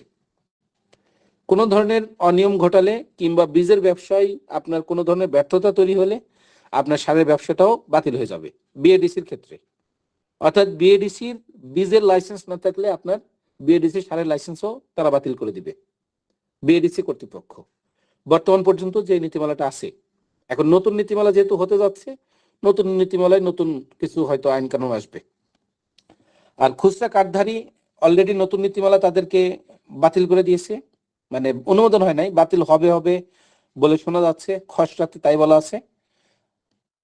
কিন্তু যে নীতিমালা এখন পর্যন্ত বহাল আছে সেই নীতিমালা অনুসারে খুচরা কার্ডধারীটা হচ্ছে প্রত্যেক ইউনিয়নে একজন করে, প্রত্যেক ওয়ার্ডে একজন করে, ইউনিয়নে 9 জন, প্রত্যেক ওয়ার্ডে একজন করে, ইউনিয়নে 9 জন তারা ব্যবসা করে।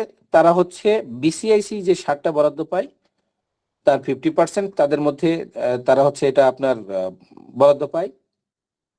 কেউ যদি কোনো অনিয়ম করে, পরপর 3 মাস ব্যবসা না করে, সেক্ষেত্রে তার কার্ড বাতিল, এবং এই একজনের কার্ড আরেকজনের কাছে দেওয়া যায় না, উত্তরাধিকার সূত্রে এটা পাওয়া যায় না। কেউ যদি কার্ড সারেন্ডার করে কিংবা মারা যায়, তার ওই লাইসেন্সটা শূন্য ঘোষণা করে নতুন ভাবে নিয়োগ দেওয়া হয়। এটা হচ্ছে একটা লাইসেন্সিং প্রক্রিয়া। নতুন খসড়া নীতিমালায় খুচরা কার্ডধারী সিস্টেম রাখে নাই, এটা নিয়ে এখন প্রত্যেকদিন পত্রপত্রিকায় অনেক নিউজ হচ্ছে, আপনারা দেখতে পাচ্ছেন। আচ্ছা, এবার আসি কীটনাশক বা বালাইনাশক লাইসেন্স। বালাইনাশক লাইসেন্স আপাতত সব উপজেলায় বন্ধ আছে, এটাও আপনাদের জন্য একটা দুঃসংবাদ। কেন বন্ধ আছে?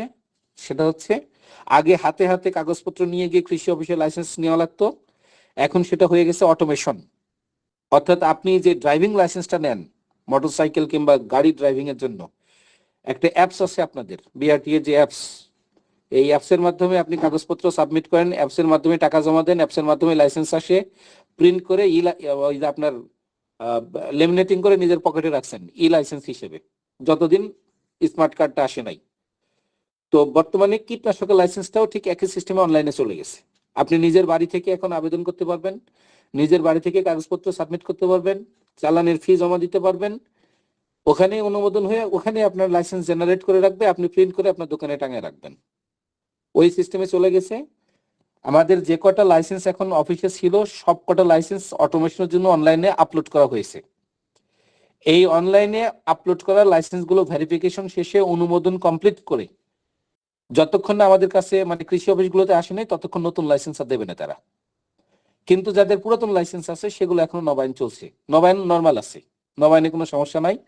কিন্তু নতুন লাইসেন্স আপাতত বন্ধ। কারণটা কি? অটোমেশনের জন্য যতগুলো লাইসেন্স সাবমিট করা হয়েছে নতুন করে আর কোনো লাইসেন্স ওখানে আপলোড করার সুযোগ নাই, যার কারণে নতুন লাইসেন্স দেওয়া হচ্ছে না।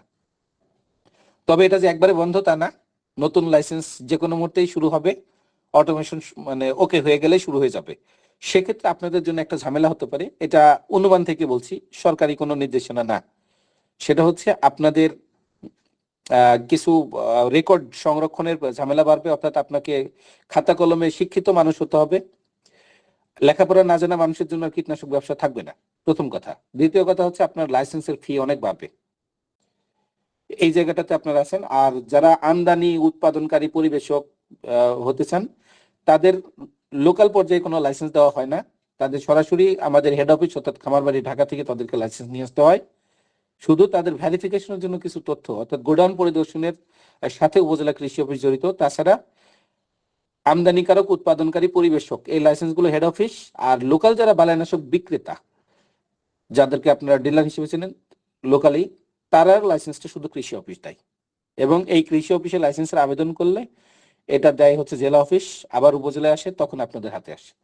কিন্তু এখন যেহেতু ডিজিটাল সিস্টেম হয়ে যাচ্ছে, আপনার অটোমেশন হয়ে যাচ্ছে, এটা আপনি বাড়ি বসে আবেদন করতে পারবেন, বাড়ি বসে লাইসেন্স প্রিন্ট করতে পারবেন। হয়তো আর বেশি দিন লাগবে না, যেহেতু এটা আপনার হচ্ছে বিদেশি সংস্থার দাতা সংস্থার মাধ্যমে প্রজেক্ট চলমান, অল্প দিনের মধ্যে আপনারা এটা রেজাল্ট হাতে পাবেন। আচ্ছা, শেষ করার আগে একেবারে আধ্যাত্মিক মানে আগামী ধরেন 10, 15, 20 বছর পরে যে আইডিয়াগুলো আপনাদের সামনে আসবে সেগুলো নিয়ে একটু আলোচনা করি। লাল কালি বলছি, কৃষি ডেটা এবং স্যাটেলাইট মনিটরিং সিস্টেম বা সার্ভিস, এই যে ডেটা অ্যানালাইসিস, এই সিস্টেম খুব শীঘ্রই আপনাদের মাঝে চলে আসবে। এখন দেখেন আমরা কিন্তু আধুনিক প্রযুক্তি ব্যবহার করছি, পরামর্শ ভিত্তিক ব্যবসা চালু রয়েছে। তারপরে আপনার ড্রোন, সেন্সর, বিভিন্ন অ্যাপস আমরা ব্যবহার করছি, অর্থাৎ স্মার্ট কৃষি শেষ। কৃষি পরামর্শক প্রতিষ্ঠান, এই যে আমরা বিভিন্ন পরামর্শ দিচ্ছি, প্রশিক্ষণ বিভিন্ন দেন বিভিন্ন জায়গায়। এই যে আপনারা আজকে যারা আছেন এই কৃষি ক্লিনিক কিন্তু আপনার সামান্য কিছু বিনিময় হলেও টাকার বিনিময়ে আপনাদের প্রশিক্ষণটা দিচ্ছে। বিভিন্ন অনলাইনে কোর্স চালু হয়েছে, শুধু কৃষি ক্লিনিক না, আরো অনেক জায়গায় আপনারা এই বিভিন্ন কোর্স করছেন। এইরকম কিছু সিস্টেম আসবে যারা কৃষি ডেটা এবং স্যাটেলাইট মনিটরিং সিস্টেম নেবে, কারণ স্যাটেলাইটের খরচ চালানোর মতো সবার হাতে টাকা পয়সা থাকবে না। দুই একজন ধনাঢ্য বড় আপনার হচ্ছে কর্পোরেট লেভেলে কিছু আপনার হচ্ছে সার্ভিসিং সিস্টেম আসবে, যারা কি করবে ওই স্যাটেলাইট থেকে আপনার অনেক ডেটা অ্যানালাইসিস করে আপনাকে সার্ভিস দেবে। আপনার ড্রোন দিয়ে আপনার জমিটাকে অ্যানালাইসিস করবে, কোথায় কি রোগ আছে, আপনার হচ্ছে কোথায় পানি বা সার কম, কোন ফসলে কোন রোগ হয়েছে, কোন পোকার আক্রমণ হয়েছে, কোন পর্যায়ে আপনাকে স্প্রে করতে হবে। যেমন ধরেন আমাদের একটা ডিজিটাল আপনার হচ্ছে মনিটরিং সিস্টেম আছে, ট্রাপ ভিউ, ইংরেজিতে কেউ যদি লিখেন TRAP, ট্রাপ ভিউ লিখবেন, ট্রাপ ভিউ তাদের একটা মনিটরিং সিস্টেম। আমাদের 14টা অঞ্চলে 14টা বাংলাদেশে আছে, মানে বাংলাদেশে 14টা যন্ত্র সেট আপ করা আছে, পার যন্ত্রের দাম 1 লাখের উপরে। তো এই যে মনিটরিং সিস্টেম বা সার্ভিলেন্স সিস্টেম, ট্রাপ ভিউ অনলাইনে লিখলে চলে আসবে। এই যে 1 লাখ টাকার উপরে, এটা তো সবাই নিতে পারবে না, বা এটা সবাই নিয়ে কোনো কাজও লাগবে না। দেখবেন আপনার গোটা উপজেলায় বা গোটা এলাকায় একজনে থাকবে যে আপনাকে এখান থেকে সেবা দিবে। এখন যেমন ধরেন কৃষি আবহাওয়া সিস্টেম, যেমন আমাদের BWOTর কথা বলি, একটা বেসরকারি ফেসবুকে একটা বেশ গ্রুপ তৈরি হয়েছে, তারা কিন্তু মানে আপনার হচ্ছে ন্যূনতম একটা সাবস্ক্রিপশন ফি নিয়ে তাকে টাইম টু টাইম মেসেজের মাধ্যমে কিন্তু আবহাওয়ার সংবাদটা দিচ্ছে। তো এই ধরনের বিভিন্ন সিস্টেম তৈরি হবে এখন, যেটাকে তারা ডেটা অ্যানালাইসিস কিংবা আপনার হচ্ছে স্যাটেলাইট মনিটরিং সার্ভিস বলছে। তো এগুলো অতি শীঘ্রই আমাদের সামনে চলে আসবে। আমাদের সামনে আরো কিছু দিক আসবে, যেমন পানি সাশ্রয়ী কিছু প্রযুক্তি, যেমন হাইড্রোফোনিক্স নিয়ে কাজ করার লোক আসবে। তারা আপনার এই যন্ত্রপাতি তারা কে সাপ্লাই দেবে, কে আপনাকে সেটিং সার্ভিস করে দিবে, এই সার্ভিসিং চেইনগুলো তৈরি হবে। যেমন ধরেন আপনার ড্রিপ ইরিগেশন আপনি করতে চাইলে কোথা থেকে করবেন, এই পাইপ কোথা থেকে কিনবেন, নজলগুলো কোথা থেকে কিনবেন, কে আপনার এটা সেট করে দিবে।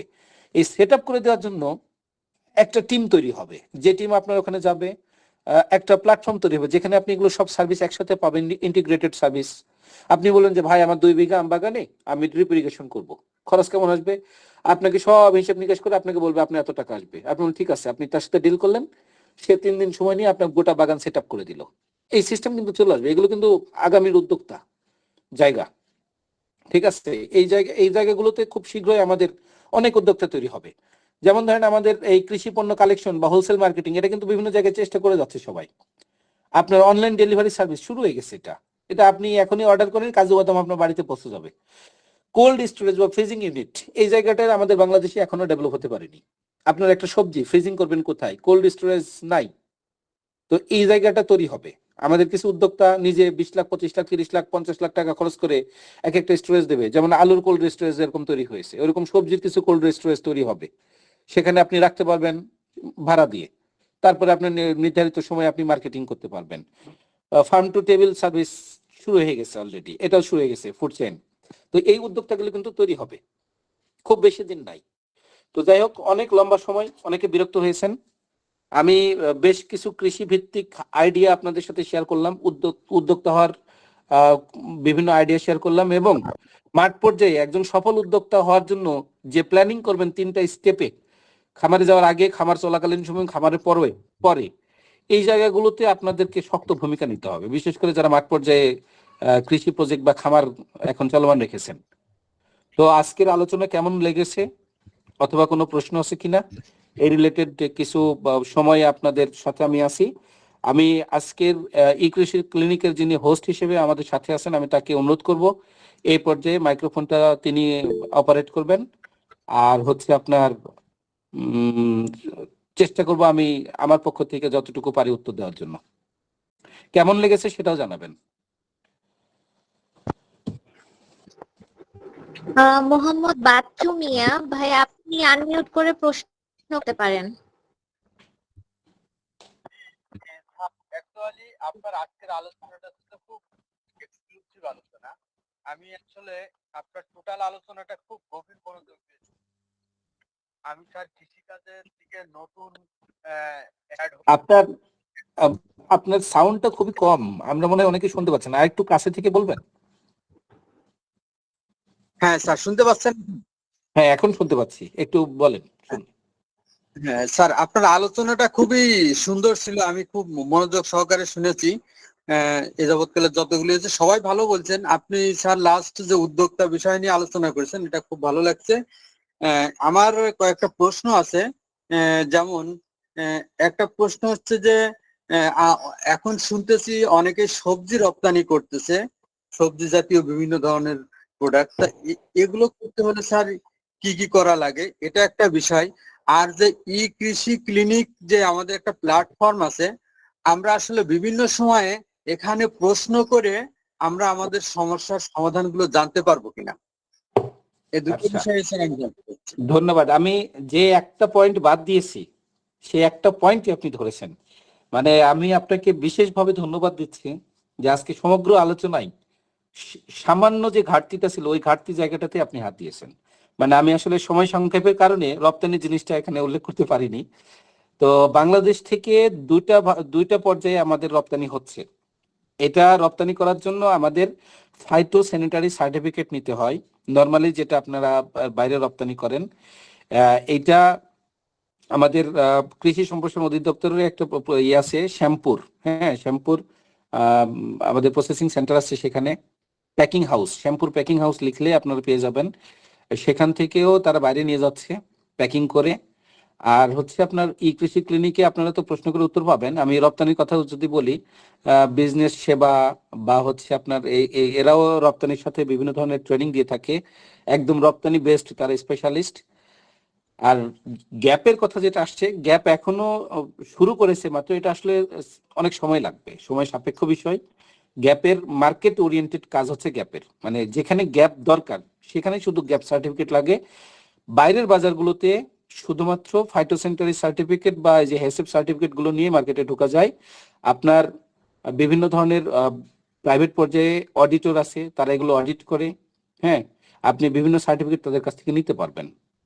এটার জন্য আলাদা একটা ট্রেনিং আপনার হচ্ছে রপ্তানি বেসড কিছু ট্রেনিং চলমান আছে আমাদের অনলাইন প্ল্যাটফর্মগুলোতে, আপনারা একটু খুঁজলে আরো ভালো ট্রেনিং নিতে পারবেন তাদের কাছে। এটা একটা কথা। আর 2 নম্বর কথা হচ্ছে, যে মার্কেটগুলোতে আপনারা ধরছেন রপ্তানি, এইটা কিন্তু প্রবাসী বাঙালিদের মার্কেট, এটা মাথায় রাখতে হবে। আমরা কিন্তু ফরেনারদের মার্কেটগুলো এখনো ধরতে পারিনি, কারণ ওদের ধরতে গেলে আমাদের গ্লোবাল গ্যাপ সার্টিফিকেটের মতো কিছু সার্টিফিকেট লাগবে, অনেক উচ্চ পর্যায়ের বিষয়, যেটা বাংলাদেশে বর্তমানে কৃষকের সার বা কীটনাশক বা প্রসেসিং এর যে নলেজ, এই নলেজ দ্বারা আমরা খুব বেশি দূর আগাইতে পারতেছি না। ঠিক আছে, আগাইতে পারতেছি না, আমাদের আরো অনেক দূর যেতে হবে, অনেক প্রশিক্ষণ দরকার, কৃষক লেভেলে অনেক সচেতনতা দরকার, আমাদের অনেক উদ্যোক্তা দরকার। ধন্যবাদ আপনাকে।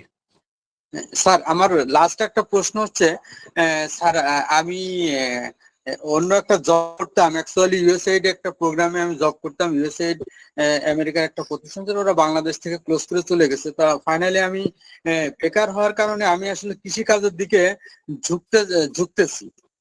তো আমার কিছু কৃষি জমিও আছে স্যার, আমার জন্য আপনার পরামর্শটা কি যদি একটু সংক্ষেপে? আচ্ছা, এটা আপনি পার্সোনাল, যেহেতু আপনি পার্সোনালি প্রশ্ন করবেন, এটা ই কৃষি ক্লিনিক আপনার যে কোনো প্রশ্নের উত্তর দেবে। আপনি গ্রুপে প্রশ্ন করলে আপনাকে উত্তর দেবো ইনশাল্লাহ। আপাতত আজকের বিষয়গুলো নিয়ে একটু আমরা আলোচনা করি, যেহেতু অনেক লম্বা সময়, 2 ঘন্টা হয়ে গেছে আমাদের। আপনার ব্যক্তিগত পরামর্শটা ব্যক্তিগত ভাবে দেব, ঠিক আছে? ওকে, ঠিক আছে। একটা কোশ্চেন ছিল। আমার নাম সালাউদ্দিন স্যার। জি প্লিজ বলেন। অ্যাকচুয়ালি আমি ফয়সাল ভাইয়ের সাথে বলতে পারেন সে আমার মেন্টর। ফয়সাল ভাইয়ের সাথে আমার একটা ভালো রিলেশনও আছে। আমি রিসেন্টলি আমি চেষ্টা করছি কিছু পাগলামি করার জন্য।